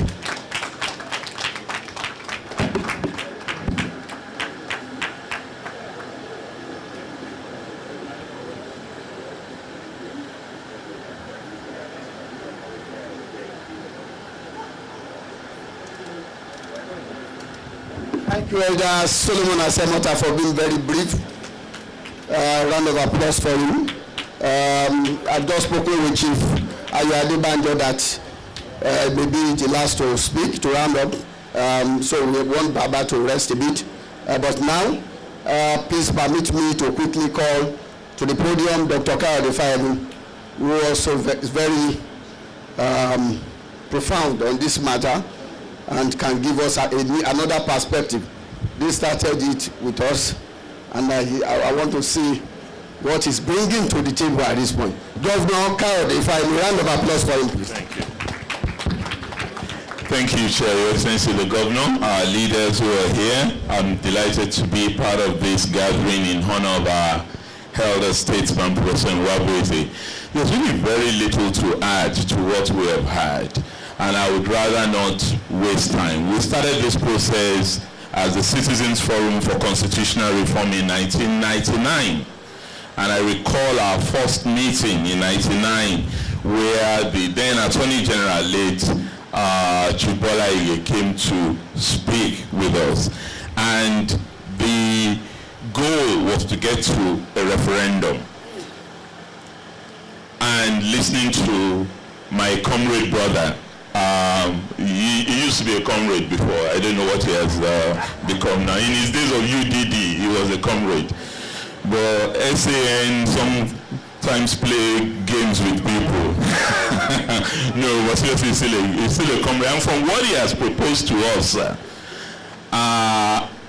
following on also from what we've heard from Governor Sanwo-Olu, from former Governor Atta, and my Vice Chair in the Governor's Forum, Senator Aminu Tambuwal, I think what we really should focus on is how do we build consensus in the National Assembly in order to achieve this goal of a National Referendum Commission. And how do we build consensus in response to what Governor Sanwo-Olu said about how things change when people transit from state to federal. It doesn't always happen that way, but there's a preponderance of opinion that it does happen. So the consensus we need to build is on the legislative side and is on the executive side. And the Patriot can take this as the leading proponent on this. And the rest of us who have been on this journey for as long as one can remember will join, sir, to work with you in order to achieve that consensus. Thank you for this opportunity. Thank you, Dr. Kayode Fani. Another great commitment that those of us who have been on this journey will join Patriots to bring it to fruition. We thank you for that commitment and statement. I'd like to also quickly bring here another former governor of a great state in Nigeria. He has sent a paper in. He's also been a legislator before now, Governor Ibikule Hamosu. Governor Ibikule Hamosu, please. A round of applause, former governor of Ogun State.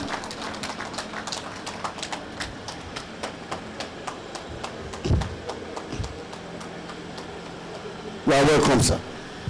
Thank you, Wally. I'll be brief too. The governor, you are warmly welcome. The chairman of today's occasion, all our elders, let me use Baba Adebanjo as a point of reference. We have all been here. I mean, we are always saying the same thing now. And as the lawyers will say, and I'm sure they will say substance over form. We all agree on one thing, that our constitution is faulty. I don't want to say we don't have a constitution, but of course we can improve on it. I think what we should do, having had the opportunity of serving, having experience in both the legislative arm and the executive arm, I think what we should do now is to just carry what all of us has been saying. I will want to recommend and suggest that the Patriots as a group, all the outcome of this colloquium should be taken. Take it to the National Assembly. Invite the elders, go and meet the principal officers. Indeed, you can even meet all of them and let them know this is our advice. This is what we think is the way forward. And don't stop at that. Let's do the line of Governor Sanwo-Olu too. Take this in as well. You can seek an audience with Mr. President. You can even seek audience with all the bodies of the speakers in Nigeria. So let us take this in a way. We have been at this since 1950s. And all our leaders, our elders, some of them died fighting for this just cause. And that is why we all gathered here today to honor that erudite constitutional lawyer, Professor Nwabueze. Please, in their memory, and the memory of those giants that have fought, they keep fighting. Some of us are still around. Some of them are still around with us. I think we should just take those steps. And I'm sure that we will get there.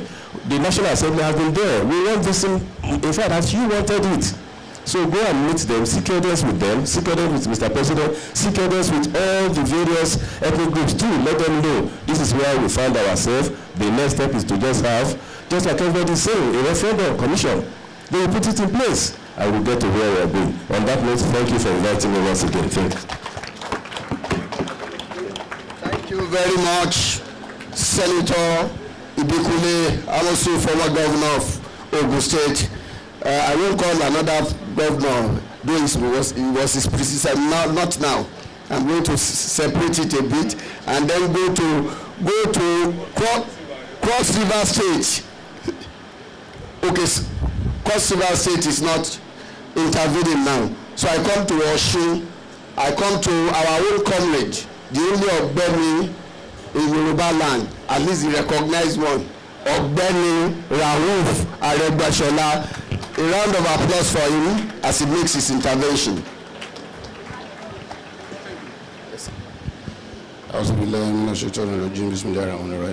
recognize those on the high table, and I must thank the organizers for inviting me. I subscribe to virtually everything said, but I have two motions to move. The first motion is about democratic representation. We have been talking about form of government, constitution. How do we elect people to the parliament? Yes, globally, what we have is what we do in Nigeria. But I see a fault. I see an error in it. People are elected based on residence. And the truth is, with modern life, we are disconnected. Yes, in the traditional society, residence could be a forum of relationship, of engagement. But in modern life, it is not. We are united more by production, through production. So in therefore seeking appropriate democratic representation, let us look at production as the basis of representation. That's my first submission. I'm not an expert in political science, but I've looked at it. Do we have the best form of representation? The answer is no.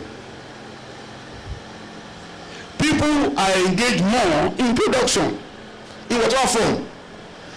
Let us seek out to define a way of representation that will ensure that productive art, and those engaged in production in several forms and services are given opportunity to elect their best to represent them. That's my first submission. The second submission on this matter is simple. It's been said, but it has not been put forcibly. What is it? It is, can Nigeria survive executive presidential system? My answer is capital no. Let us agree on parliamentary system. As to what form, we have different forms of parliamentary system. We have absolute parliamentary system of the British. We have the French parliamentary system, and we have the South African parliamentary system. Let us define which one we want to follow. But presidential system is a death knell for Nigeria. We cannot survive it. And on that note, once again, my greetings to the family of the professor we are here to commemorate and honor.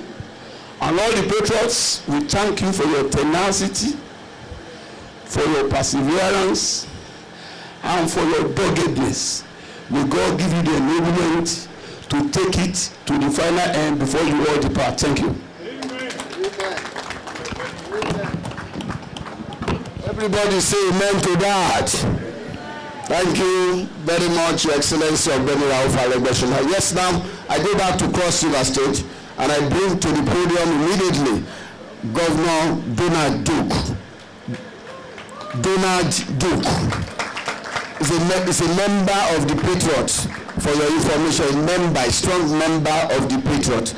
You are welcome to the microphone, Governor Duke. Thank you, Chair. Mr. Chairman, Your Excellencies, distinguished ladies and gentlemen, a lot has been said here. I think it's procedurally that we should be looking at now and not essentially the substance, because there's a broad consensus on that. If I may, I think we ought to start with the president of this country. Realistically, the way we're structured in Nigeria, if you don't have the buy-in of the president, this will never work. So there's a lot of work to be done there, and this is where someone who I think was alluding that the transition from state to the national also has implications. When the president buys into it, I think he will call a meeting of the Council of States where the governors are fully represented and former presidents. And from there, instructions will be given to the Attorney General, who would then proceed to perhaps draft a bill for the National Assembly to assent to. So it's a procedural process that we should be talking about, because we already have a consensus on what we should do. But let me also go back to what Governor Amechi said. This whole constitutional thing is important, but you know, who we elect to govern. The constitution we have now, if we had the right people, it would work somewhat. It's not perfect, somewhat, and we will never get a perfect constitution. But the bigger problem we have are the characters we elect to operate the system. I thank you. Thank you very much, because we have those characters because the Constitution itself allows it. And therefore the Constitution must be dealt with first. That's the foundation. For if the foundation be faulty, what can the righteous do? Thank you, Governor Donald Duke. Let me, at this point, I have been told that we have so many of our leaders of thought on Zoom, and they want to intervene, but I don't have their list. I know Professor Patriots is there. I know Akim Baba Ahmed is there. I know Senator Enshaw and Haji Ablikisu Maguru. But then we still have in the house.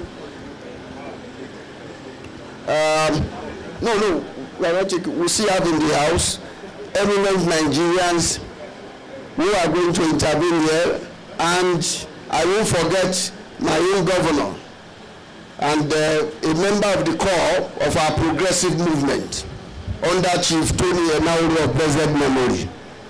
He gave a standing instruction about him when he was about to go, that Otuba Gbenga Daniel is his home. So I want to do that now. I want to call on former governor of Ogun State, Otuba Gbenga Daniel, to make his intervention quickly. Otuba Gbenga Daniel, please. He is an Enauru child.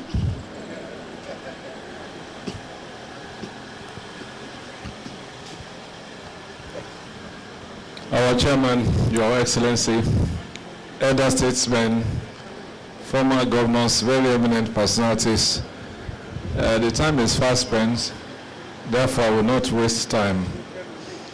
But the first thing I want to do is to commend the governor of Lagos State, because for those of us who knows what he has just said and in the implication, it's a heavy statement. I'm coming from Anando.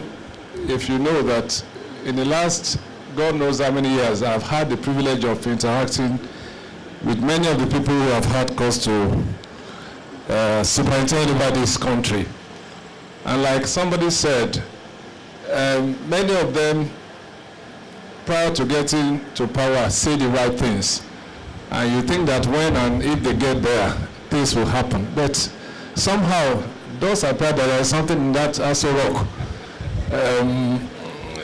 Probably because they feel that, how can I sit over this and dismantle it? So this actually had been our greatest challenge. And that is why I'm especially commending the governor for being bold. Without any doubt from what the others have said, if we can get the buy-in of the president, we have learned something, and definitely with my brother, the former governor of Sokoto and former speaker, now senator, that we can go and actually enact a law. And if we enact that law, then possibly, in my own opinion, I'm not even aware of what we want to say that has not been said in 2014. If we go enact a law and actually ask that the process of 2014 be activated, then we have a new constitution without wasting money, effort, and time. Thank you very much for the opportunity. Thank you very much, Your Excellency, Otuba Gbenga Daniel, for that quick intervention. I have a list here, because we will waste time. The governor is here seated, and he said there could not be any other state function than this.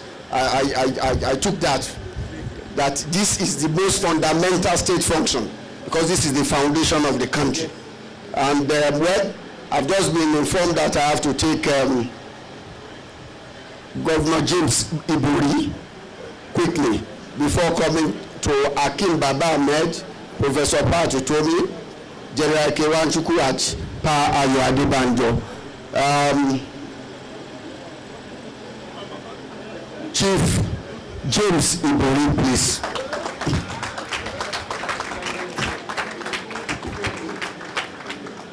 What's that title? You are welcome, Your Excellency. Thank you very much. The chairman of this occasion, Your Excellency, the Governor of Lagos, and my younger brother, distinguished former governors, ladies and gentlemen. A lot has been said. All I have to say now is put life to what my former colleagues have said.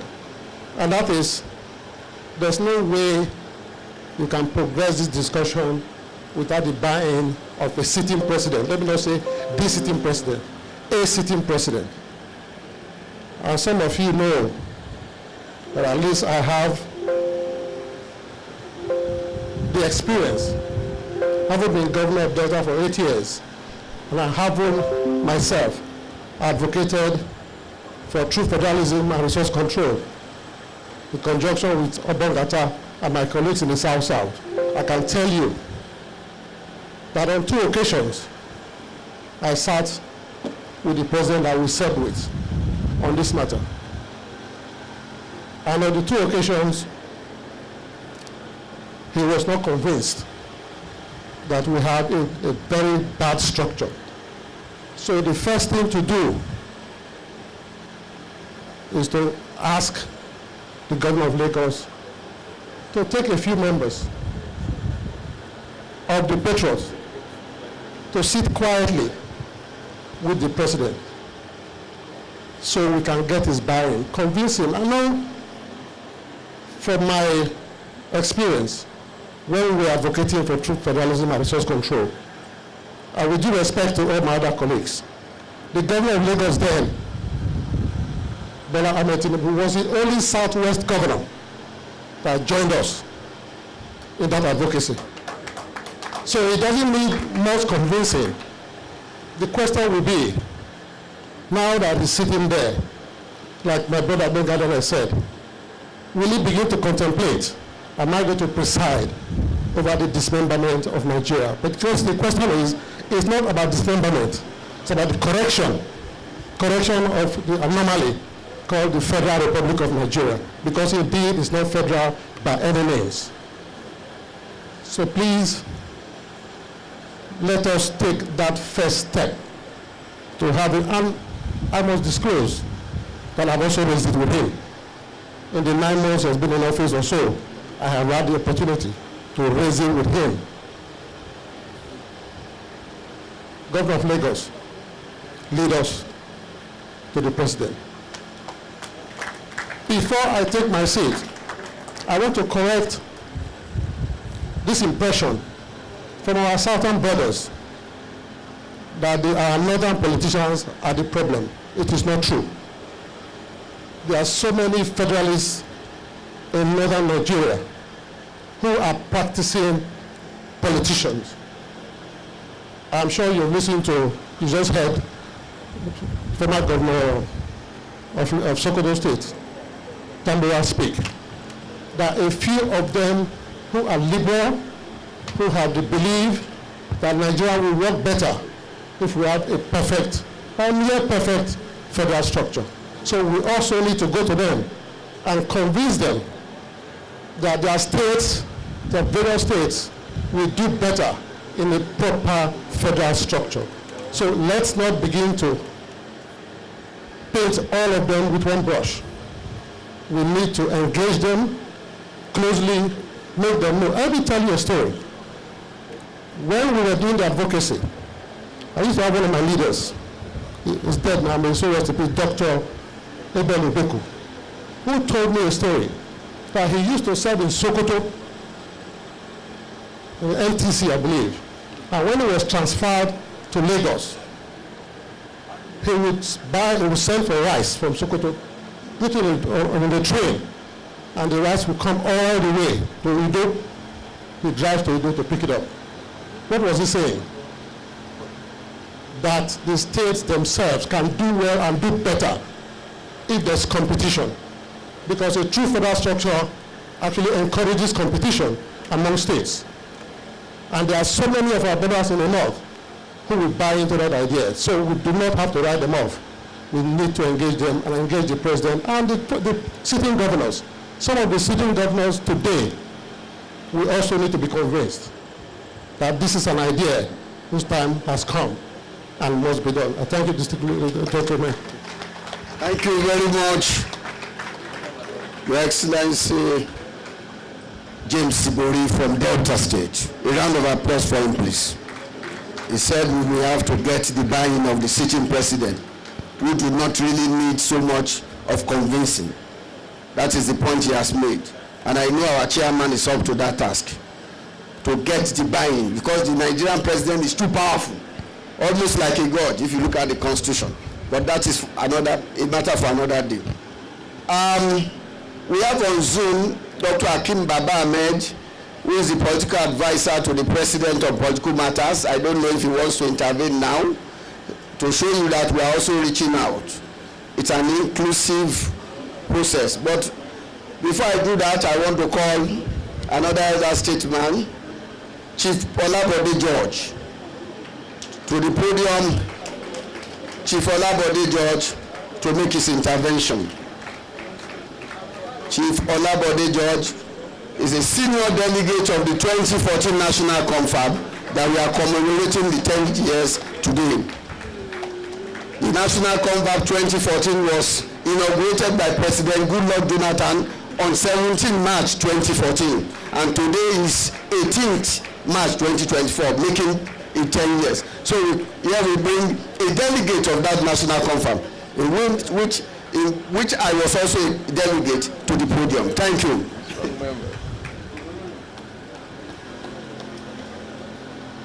Mr. Chairman,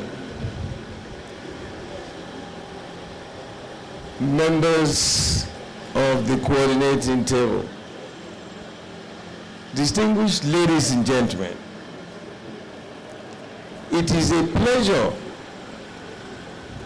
to see a congregation like this discussing the way forward for our nation. Since 2014, when we were at the confab, I was so glad to have been a member and listened very attentively to all the discussions. Now, 2014, we are now in 2024. I want to plead, because I've listened to many of the speakers here, and something was rolling in my mind, because they said the truth to power. This system we are running is not working. Yes, I came from the military background, and I'll tell you the story today, because I have been in the military, had a non-regimental appointment, and now came out to be a politician. Don't blame all these issues on the military, because they also are Nigerians. I will plead, apart from convincing the current president that it is time to change our direction. If we don't, we take one step ahead and 10 steps backwards.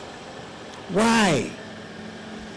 You don't need to be a highfalutin gentleman for you to have been educated today here of all issues. I'm not a lawyer, but listening to people. I want to plead with Baba, who is also my in-law, that Chief Ayoko. So whatever it takes. Since Governor of Lagos, for the first time since he's been governor, won my heart today. Because he said the truth to power. Because someday he will leave. What would you say to the people after leaving? Sir, the coordination, the reports, the discussions, not only should it be for the press, those who have contacts with the president, let them go. Call Akpabio, Senate President, sit him down. He will listen. Because someday, in any public appointment, as you have a date of entry, you will have a date of exit. It is only when you do what you do while in office that will live after you. Nigerians are crying. Sir, I had delegations from the north, Northern Youth Council. They came to my office in Lagos and said, sir, we want to see you. All these are the issues raised by these young men. And their leaders said, now we are educated. We are back home. There is no job. They can eat, and they are back to the huts left by their fathers. And I looked at them and said, wow. So they asked me, do something for us, sir. And they turbaned me. So the issue is not only south or north. What about this kidnapping? The insecurity in the nation today. I'm almost 80 now, sir, and I cannot say this nation has given me the fulfillment as a citizen. Please, the managers, whatever you want us to do, to add value to it, sir, we will do. It is important, it is very important, especially to the younger generations that are coming. Let us help them. I had written a big paper. I will hand it over to Professor Kila or you on my thoughts. I don't have to come here and repeat most of the things people have said. But whatever it is you want us to do, I will be available. Once again, I congratulate the organizers, and I want to remember Professor Nwabueze, an icon, a man that under any condition, he will stand up, he will tell the truth, he will tell exactly what is in his mind. So today is a day to thank God for his life, and that since his children are also here and his wife, may the angels of heaven sing him to his final resting place. Once again, I thank you, gentlemen. It's been a wonderful day, and I've enjoyed it. Thank you. Thank you, distinguished delegates of the 2014 National Confab, Chief Olabode George. I quickly want to ask delegates of that confab who are in here to stand up for recognition. Delegate 2014, please stand up for recognition. Those who are delegates of the 2014 National Confab here. A round of applause for them, please. A round of applause. Okay. Yes, you have your time to intervene. But quickly, let me call on. Yes, I hear that Dr. Obi is on the Zoom. Professor Patriots is on the Zoom. Dr. Akim Baba Ahmed on the Zoom. And then Ajia Biliki Sumagoro. But I quickly want to take General Ike Wachukwu's intervention. General Ike Wachukwu is a founding member of the Patriots, and he will be having his intervention now. General Ike, a round of applause for him, please. Our Chairman, Your Excellencies, distinguished ladies and gentlemen, our country needs a new constitution.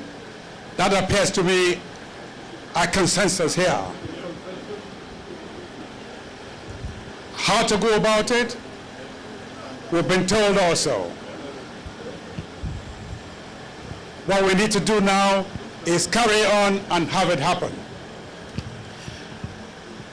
I'm a simple infantry general. We run a military government, or military era. We set in motion policies and laws we believe will make the country a better country. We handed a 1999 constitution to our people. Today, it is absolutely clear that it's not working for the good of Nigeria. Therefore, I hear you all saying here, set that aside, correct the mistakes, and move our country forward.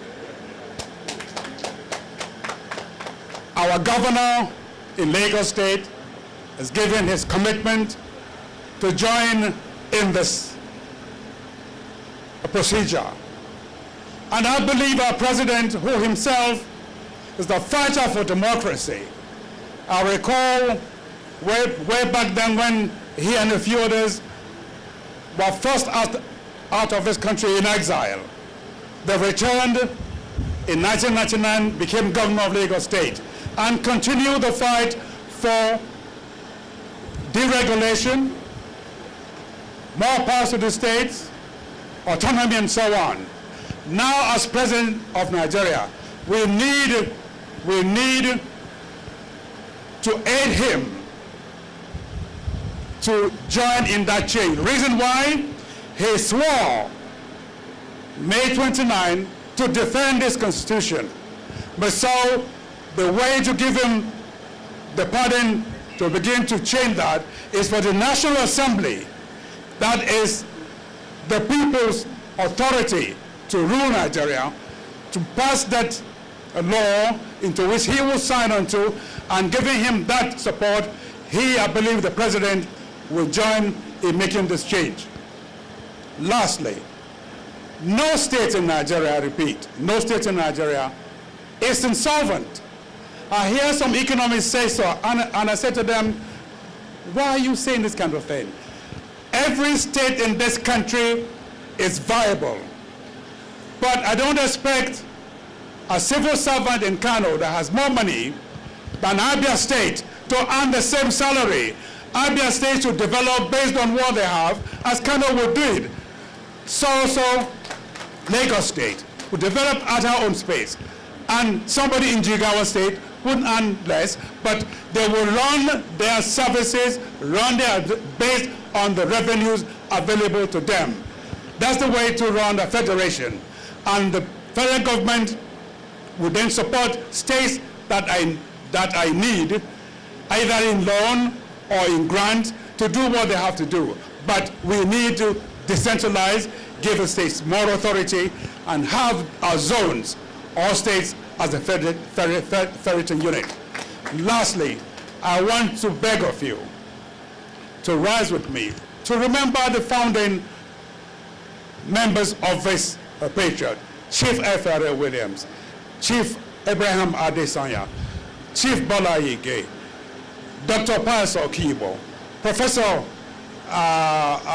Joy Ruku, Alhaji Ganiu Daudu. Please ride with me and remember them, because without their thoughts and their vision, we won't be talking as Patriots.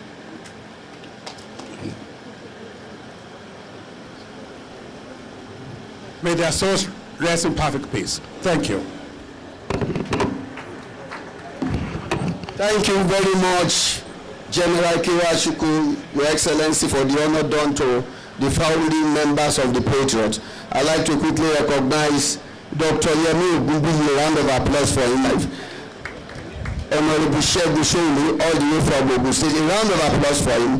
Akobu Kola Omodipe, a round of applause too. And now I want to take the microphone quickly to our leader, the leader of the Yorubas. That's how we call it. When you are a very leader, we say you are the leader of Yorubas. We have no apology for that. We don't have, because that is the ground norm. So I like to take the microphone to the leader of our Ferry a veteran, an Awoist, an Action Group champion, Chief Ayo Adebanjo. A round of applause for him, Chief Ayo Adebanjo. That you should sit down.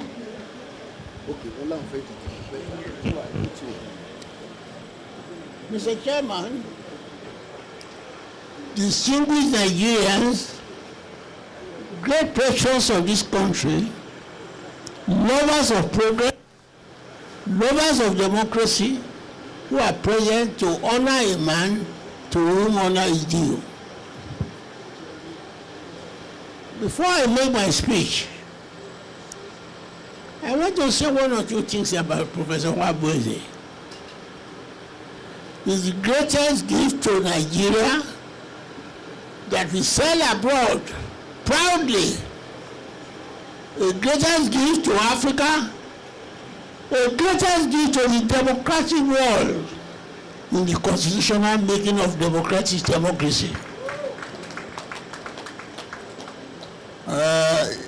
It's not too young to die, but it's too good to be missed. Anyway, Mrs. Nwabueze, take consolation in the fact that you are not only mourning a great man, the whole country is mourning with you. We are not mourning, we are celebrating a great man who left the fusion of time. May his soul rest in peace. Now, to the intervention. It's a second man here, he has gone. As a colleague, I would have said, I adopt your paper. But there are one or two things I want to underline which I don't agree with you. I agree principally because time is gone. If you are sincere to move forward, to change the constitution now, and not tell me that it to 2050 or something. Tell the 2014 Constitutional Conference. Get one or two people to update it. You can't get a better representation of this country other than those who are at the 2014 National Conference. And I've challenged this properly on several occasions to say there can be a better representation of this country other than the representation put up by Jonathan in the 2040 Constitution. The judiciary was there, and as, of course, as the second one mentioned, no aspect of the country that was not there.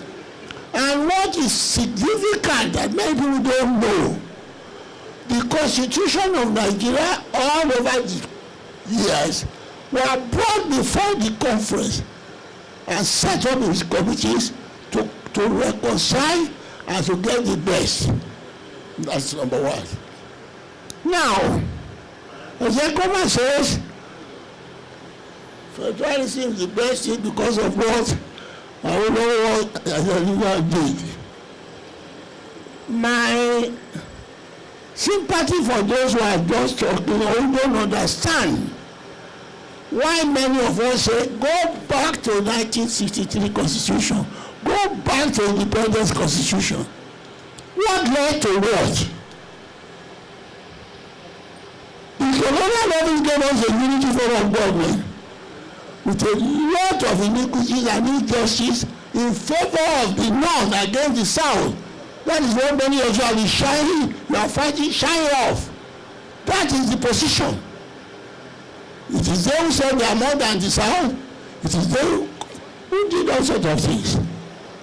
But when the Constitution of 1954 was confirmed in London Conference, all these things were ironed out.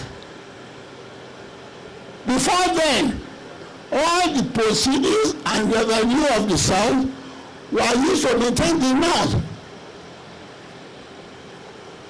They should have not fought it out. The question of what you call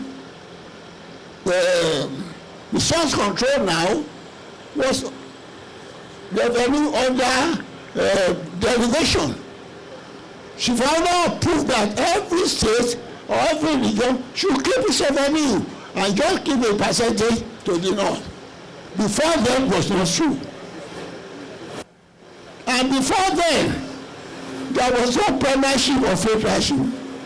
We had only a leader of government business. So by the time they went to London Constitutional Conference and came back after the Legislative Constitution, federalism was established to remove all the iniquities of colonialism, which always pointed out that in a rural society in Nigeria, you cannot rule out under a unity form of government. And that was accepted. By so doing, they go back to derivation, and it's that derivation that gave the North what it is entitled to under Granite, that gave the Southwest what it is entitled to under cocoa, that gave the Southeast what it is entitled to under palm kernel. By so doing, a lot of money went to where it should go. But when the military came in 1966, they abolished all this. And all these things that have been causing conflict, that have been removed under the Macpherson Constitution, were restored and were loaded against the South in favor of the North. That is what many of you have been fighting shy to talk about. Particularly those who are afraid under this presidential constitution, which is dictatorial. And I don't agree with Zekoma. Go to the National Assembly. National Assembly is a product of the fraud of the constitution. It is the military that created it. It is the military that created all the states of the federation without any yardstick. Created more in the north, less in the south.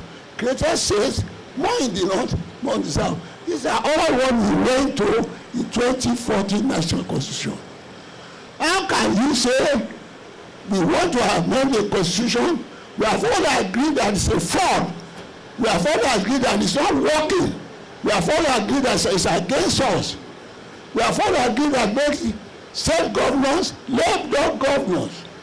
I'm happy someone is here. I pity him the day he went to the place where there was a dispute between the North. And there was a dispute there. He told the police, I am the governor. He said, yes. You are here, say go, Mr. Governor. Say yes. On behalf of the governor. That is the constitution we want to remove now. It is the constitution that makes Lagos to contribute the best in Nigeria and get the least. We are fighting shy of that.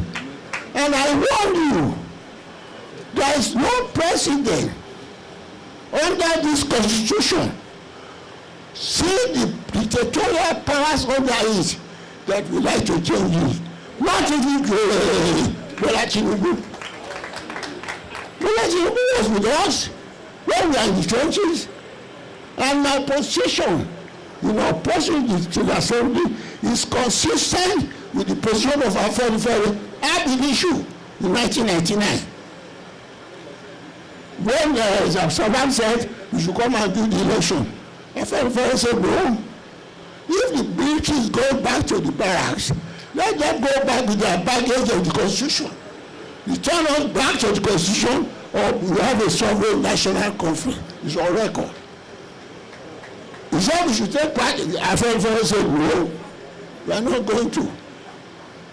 And Salam said, well, if you are going to do your democracy, have your government first. And in fact, the government of that day didn't recognize Alliance for Democracy. It was Salam that told them that you want to do an election without the Yorubas, you are joking. It was they who forced them to put Alliance for Democracy. And Alliance for Democracy then contested that election on protest.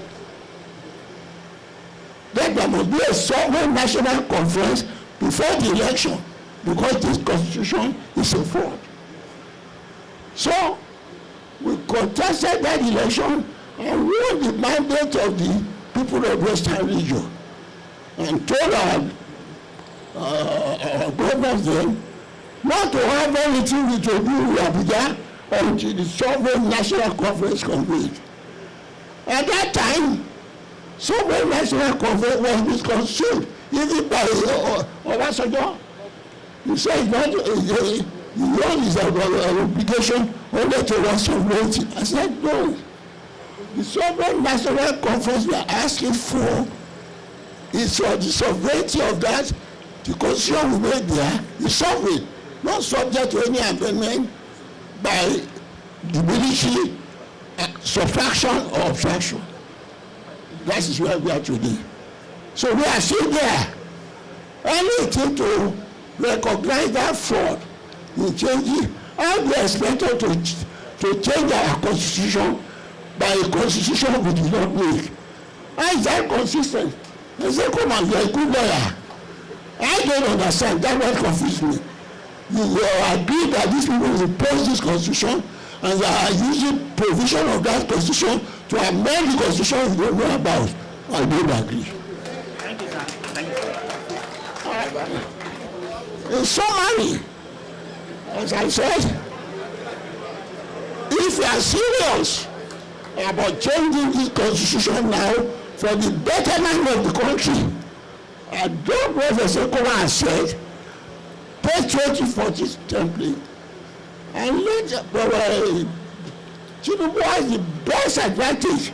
He was in the churches with us to set up a committee to work on it within 3 months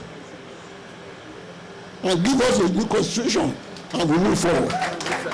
Thank you very much, Chief Adébánjọ, the leader of Afenifere. Well, we'd like to thank the Central News Africa for giving us live coverage. As we are here, we are having live coverage, so we thank you, News Central Africa. We thank you, thank you very much. Let me also inform you that we have lunch for participants at the end of this event. I'd like to recognize Fafa Dampriswin. You are welcome all the way from Rivers State. Thank you for coming. Yes, we have Professor Otomi waiting on Zoom, Dr. Obieze Kwesili. But let me call on Professor Uwaya to make intervention in 1 minute. Then Alhaji Shetima Yerima, all the way from the north, the leader of Arewa Youth. Yes, Shetima first, before the elder. Yes, Shetima Yerima, all the way from the north. That's the leader of the Arewa Youth Consultative Forum. Arewa Youth Consultative Forum. Please come and make your intervention. The chairman says 3 minutes. 3 minutes. Alhaji Shetima Yerima. Before I call on Professor Ayawa. Yeah. Mr. Chairman, sir. Governor of Lagos State, former governors, leaders here present, distinguished ladies and gentlemen.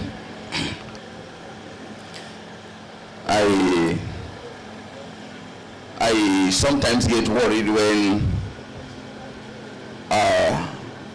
the North, with all due respect to our elder, a father, Chief Ayo Adebanjo, whom I will call our mentor because we work closely with him from the dark days, subsequently to a day like this. I get worried when leaders we are looking up to look at the entire North and cast aspersion on them. I get worried. Because the truth of the matter is that we are more victim of this system than some of you in the southern part of this country. But yet, if an issue of this nature comes up, the entire North will be looked be cast aspersion on, and this is not right. Some of us grew in your mix. Some of us were your students. You mentored us. We're part of the struggle. We are product of struggles. So when you don't consider looking at people like us and you cast aspersion, to an extent you are saying we are stupid and fools. That's what we feel. It's not expected. We are all victims. I have always been an advocate of this struggle. I have always been an advocate of total decentralization of this system. We cannot get it right if we continue to manage the center as it is today. So I am one of those who believe strongly that we need to decentralize the central government to make the center less attractive. So for over 2 decades we will be in this struggle. So I am of the view, or my advice is that sometimes if leaders want to talk, let them specifically make mention of individuals who have bastardized the systems rather than generalizing it. We don't belong and we can't take that responsibility. Great Nigerian people, I am of the view that something is wrong and I believe in it. We cannot manage this constitution. And the other problem also I have with our senior comrade, Mike Ezokume, I've known that for over time we've always been advocating for how do we re-engineer a process of a new constitution, which I was a youth director in Pronaco under Chief Anthony Naura and Last Evolution, blessed memory of Beko Ramson Kuti. We came up with a draft constitution. And at that time, we make it very clear that we cannot continue to manage this document that's been foisted on us. Abdulsalam Abubakar does not represent the North. That's the truth of it. That document was foisted on us, and as Nigerians will say, no, you can't foist it, because even when I'm not a lawyer, I know there's a difference between a legal document and a document that have legitimacy. The 1999 Constitution does not have legitimacy. Great Nigerian people. So I rest my case at this point. Baba, thank you. Thank you very much, Alhaji Shetima Yerima, the leader of the Hariwa Youth Consultative Forum.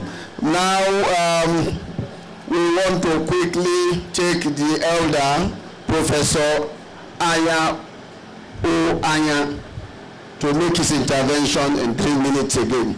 I recognize the Yaludi Agbekoya. A round of applause for Yaludi Agbekoya.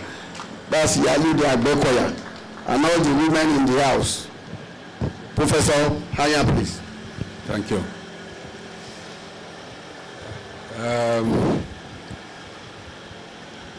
Chief Anyoko, for those of us who've been involved in this struggle over the last 30 years in this country, we will say that you will be considered a fortunate person, that you got all these people, and things that we have found difficult to agree to, we have got the consensus there. So we thank God, and we hope we'll work from there. But there is one little thing I need to point out. The national conference was possible because there was the Okurumu committee. I was a member. Solomon Asemota was a member. We laid the foundations on how the conference can be run, different from the ones that have gone before. And I think we ought to give that credit. Finally, I need to say, there's a whole lot of background to why the National Conference succeeded. And we need to download some of that. I'm available to work with whichever the Patriots set up, work actively, so that that which is necessary in our country, we can get the kind of country that you and me deserve. Thank you very much. Thank you very much, Professor Aya O. Aya. I must also announce that Distinguished Senator Ben Obi, is a senior member of the Patriots, is also on Zoom. Well, can we have Mr. Chairman, sir? No, okay, Mr. Chairman has overruled that it may not be appropriate at this point to take intervention from the Zoom. Therefore, we take 2 more persons from the floor. The lady from National Confab, Chief Ifeyiwa should please step forward so that we can have a female voice. Have the female voice to this 2014 National Confab delegate. I see Mr. Sheikh Show raising his hand. I will later have to hand over to Professor Killer to help us with moderation of this program. So please quickly come, Madam Ifeyiwa. What? Ifeyiwa of the 2014 National Confab. Good afternoon, everybody. I would like to ask a question, and I would like a Dondon to please answer me. There was a draft that was, I think, during the National Confab 2014. There was a draft, constitutional draft, that was brought to the table, I remembered, and they talked about it. I was even thinking that draft will be discussed here, because we have the document. I represented the market structure, Yaloja of Southeast. I am the Rich Mama Market, which is our president, Felicia Asani, was our national president. I think that draft should be looked into. Let us even know what, because I'm not a lawyer, but I'm a representative. I want you to answer this question. Tell us what is that draft is all about, and what can we achieve? Because in as much as we are talking about going to National Assembly or whatever, we have a document already with us. Can we deliberate on it and make it work? Thank you very much. Yes. Chief Mike Ozekome, Professor Mike Ozekome, please to come and answer that question quickly. In 2 minutes. That's the keynote speaker. Thank you very much. She was there, very much there, very active under the auspices of Mama Market, Chief Mrs. Sani. I'm her son, very close to her. Yes, like I said earlier, I actually headed the subcommittee on the ways and means of achieving the results of the 2014 National Conference. So I'm privy to all that happened. In fact, I've written a book on the conference itself. I called it Nigeria, I titled it Nigeria We Hail Thee. The entire conference report, those that were made for constitutionalism, were adequately captured, and we even had a draft of a constitution which was submitted to the then president, Goodluck Ebele Jonathan, by the time we finished about June, July 2014. But of course, it was very close to the elections. And I remember it was then presented to the National Assembly.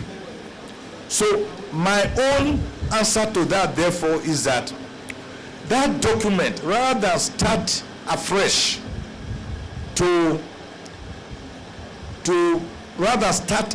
altogether, we have a document that is ready, that the National Assembly can now promulgate a law, which I had already mentioned, to set up a National Referendum Commission, NRC, which will now look at that draft of 2014, marry it with the beautiful sections of the 1963 Republican Constitution, and then whatever beautiful suggestions the National Assembly has now in their current constitutional amendment deliberations. And then we can have a new constitution. That was why I said this thing cannot be more than maximum 6 months. We need it with the urgency of yesterday. Subject it to a national referendum, the details of which the national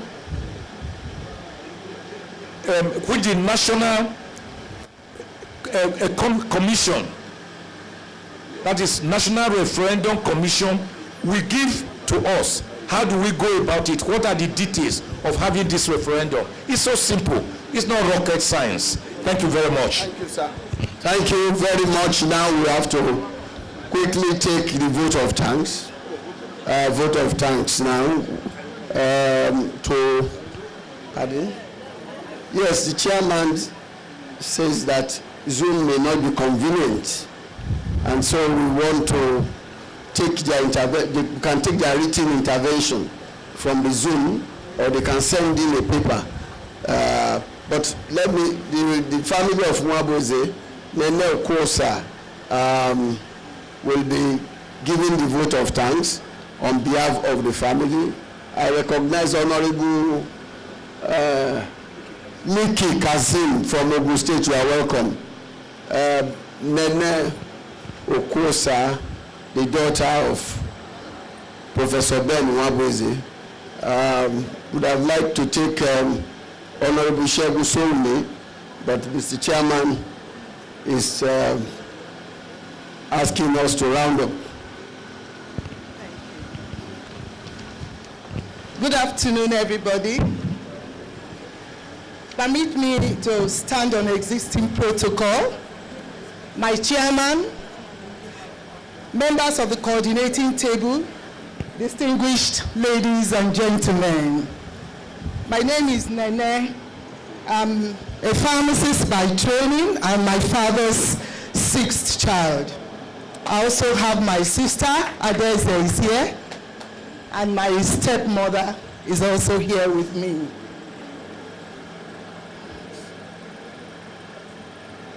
My dad only unfinished work, which consumed his time, thoughts, energy over the past several years, is the transformation of Nigeria under a new and restructured constitution. As a prominent member of the 1976 Constitution Drafting Committee and subsequent Constitution Assembly, Daddy acknowledged that the committee erred in giving the center too much power in their search for unity. The operators of the Constitution, in the quest to control the center with so much power, created so much disunity.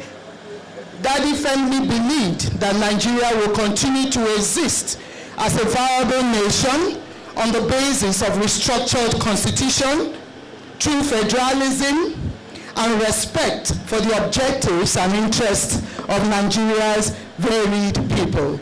As we can see in all our discussions here, what Daddy believed in is still what we are standing and discussing here, which I emphasize again that he believed on true federalism, respect for objectives and interests of the Nigeria's varied people, and on the basis of restructured constitution. Based on this, I want to, on behalf of my family and myself, I extend my deepest gratitude to each and every one of you for gracing us with a presence, your presence at today's colloquium, organized in honor of my father.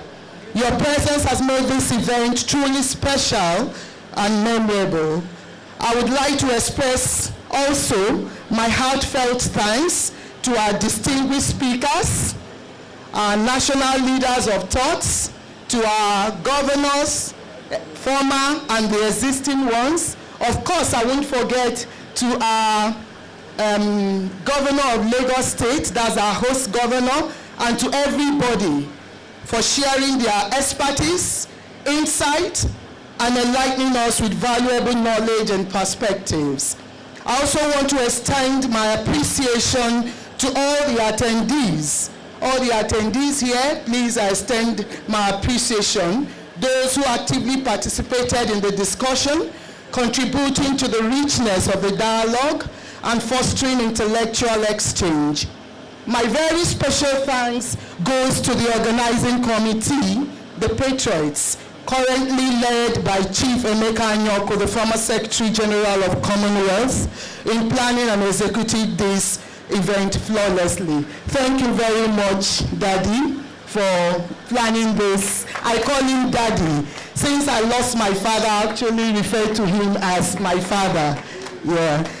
Last but not the least, I want to express my profound gratitude to my dad for his dedication, for his hard work and passion in his field, which has inspired us all.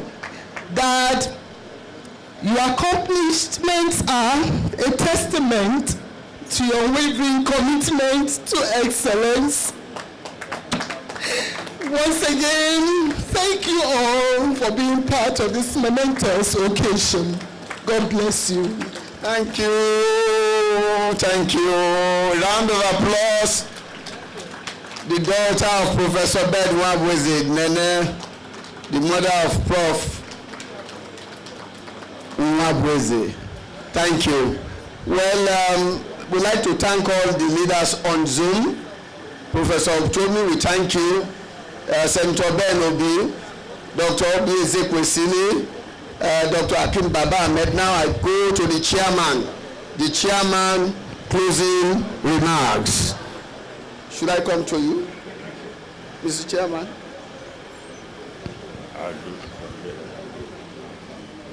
Can we be seated, please? Can we be seated?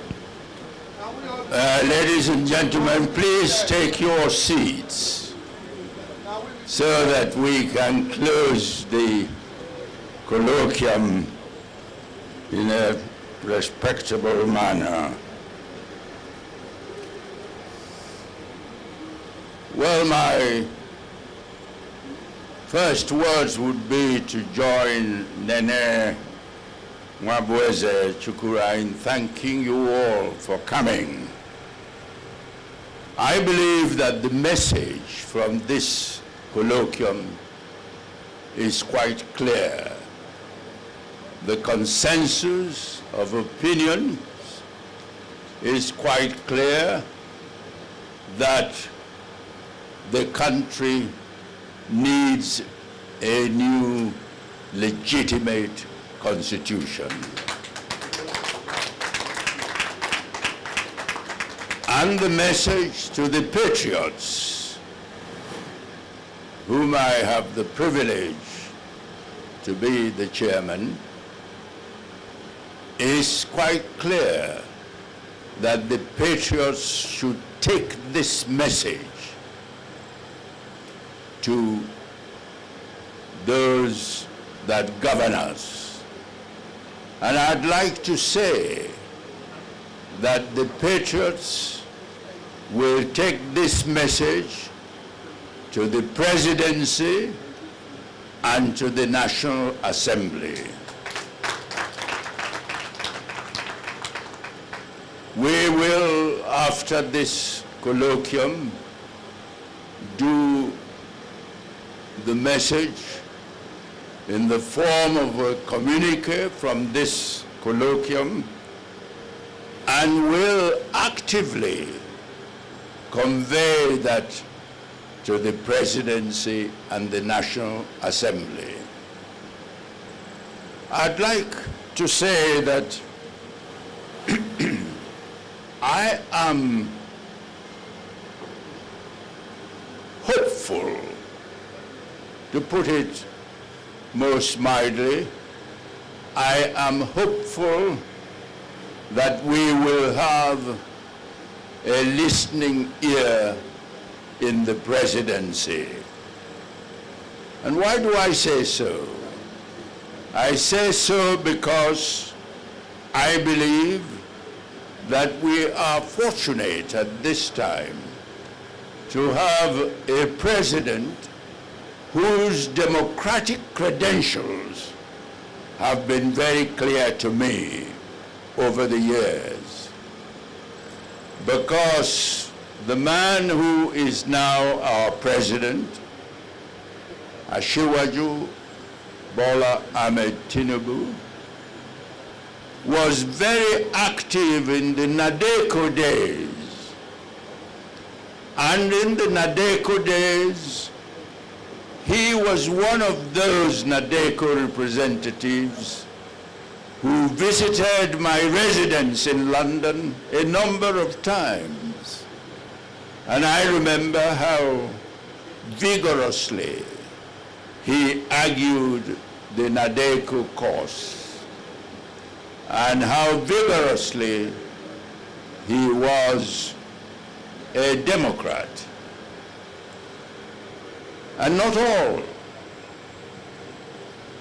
wouldn't stop at that, because years later, after I had retired as Commonwealth Secretary General, I had the privilege of chairing a colloquium organized to mark his 60th birthday. And at that colloquium, where he and many of his friends and associates were seated, I, as chairman, called for the restructuring of Nigeria. I said then, and I have since been saying it a number of times, that from my close association with the governments of the 54 member countries of the Commonwealth, one lesson I learned was what I said in my opening remarks here today, that pluralistic countries such as Nigeria succeed only on the basis of true federalism. We have had pluralistic countries that failed. Yugoslavia, for example, broke up into 8 states. Czechoslovakia amicably broke up into 2 states. And coming nearer home here, Sudan, which had existed for centuries, broke up into 2 states. So that lesson should teach us that in Nigeria, we should deliberately manage our diversity.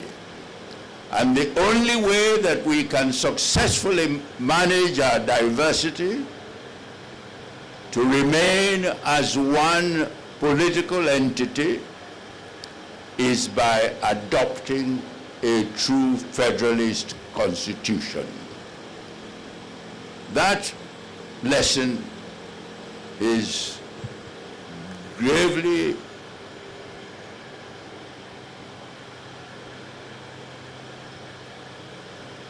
imprinted on my mind, and I will keep saying it.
Pa Ayo described to us as being truly representative of this country.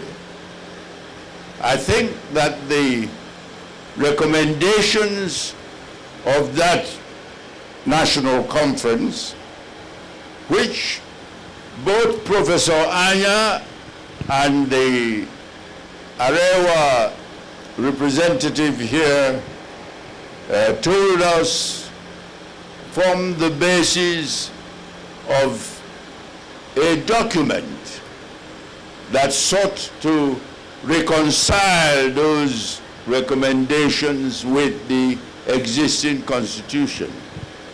I think that it would be useful to find that document and use it as a basis for producing a new constitution, which, as our keynote speaker pointed out and made the point, can, when the National Assembly is asked to pass a simple resolution establishing a national referendum commission, we can then put the result of that reconciliation to a national referendum.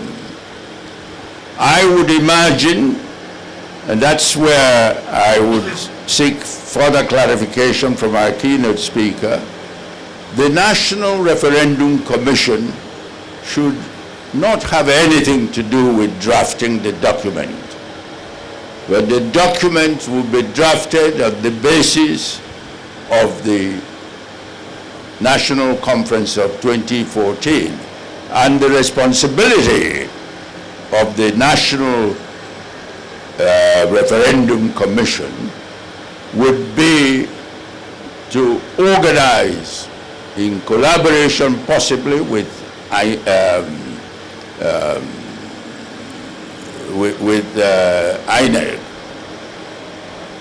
the actual referendum, so that at the end of the day, the Constitution, if it's adopted by majority votes in a national referendum, can be more truthfully be described as we, the people of Nigeria, have agreed this Constitution. So, ladies and gentlemen, I leave you with the assurance that the Patriots will take this matter forward. We, fortunately, in the Patriots, have a veteran secretary, Chief Wale Okuni, who's been part of these efforts to make Nigeria's constitution for quite some time, and was a delegate to the National Conference of 2014. So finally, I'd like again to thank you, our keynote speaker, for the thoughts that you have given us, and to thank all of you, especially my colleagues in the Patriots, Pa Ayo Adebanjo, General Ike Wachuku, Professor Anya, and I see the others sitting there. I want to thank you all for coming and joining in making this colloquium the success that it has clearly been. Thank you. Thank you, Mr. Chairman. Before you sit down, there's a presentation of the confab report to you. I call on Professor Anya, who is to present it to you formally, photographers. And please, can we take this part of it? The document is so bulky, I can't even carry it as strong as I am. So Professor Anya, the presentation. So it's one document. This is the conference report, 2014 National Confab, presented to the chairman of the Patriots today after 10 years, for the Patriots to take forward resolution of that confab into the future. Thank you very much. The presentation has been made. The chairman has received that, and here we are winding down with a closing prayer. Can we have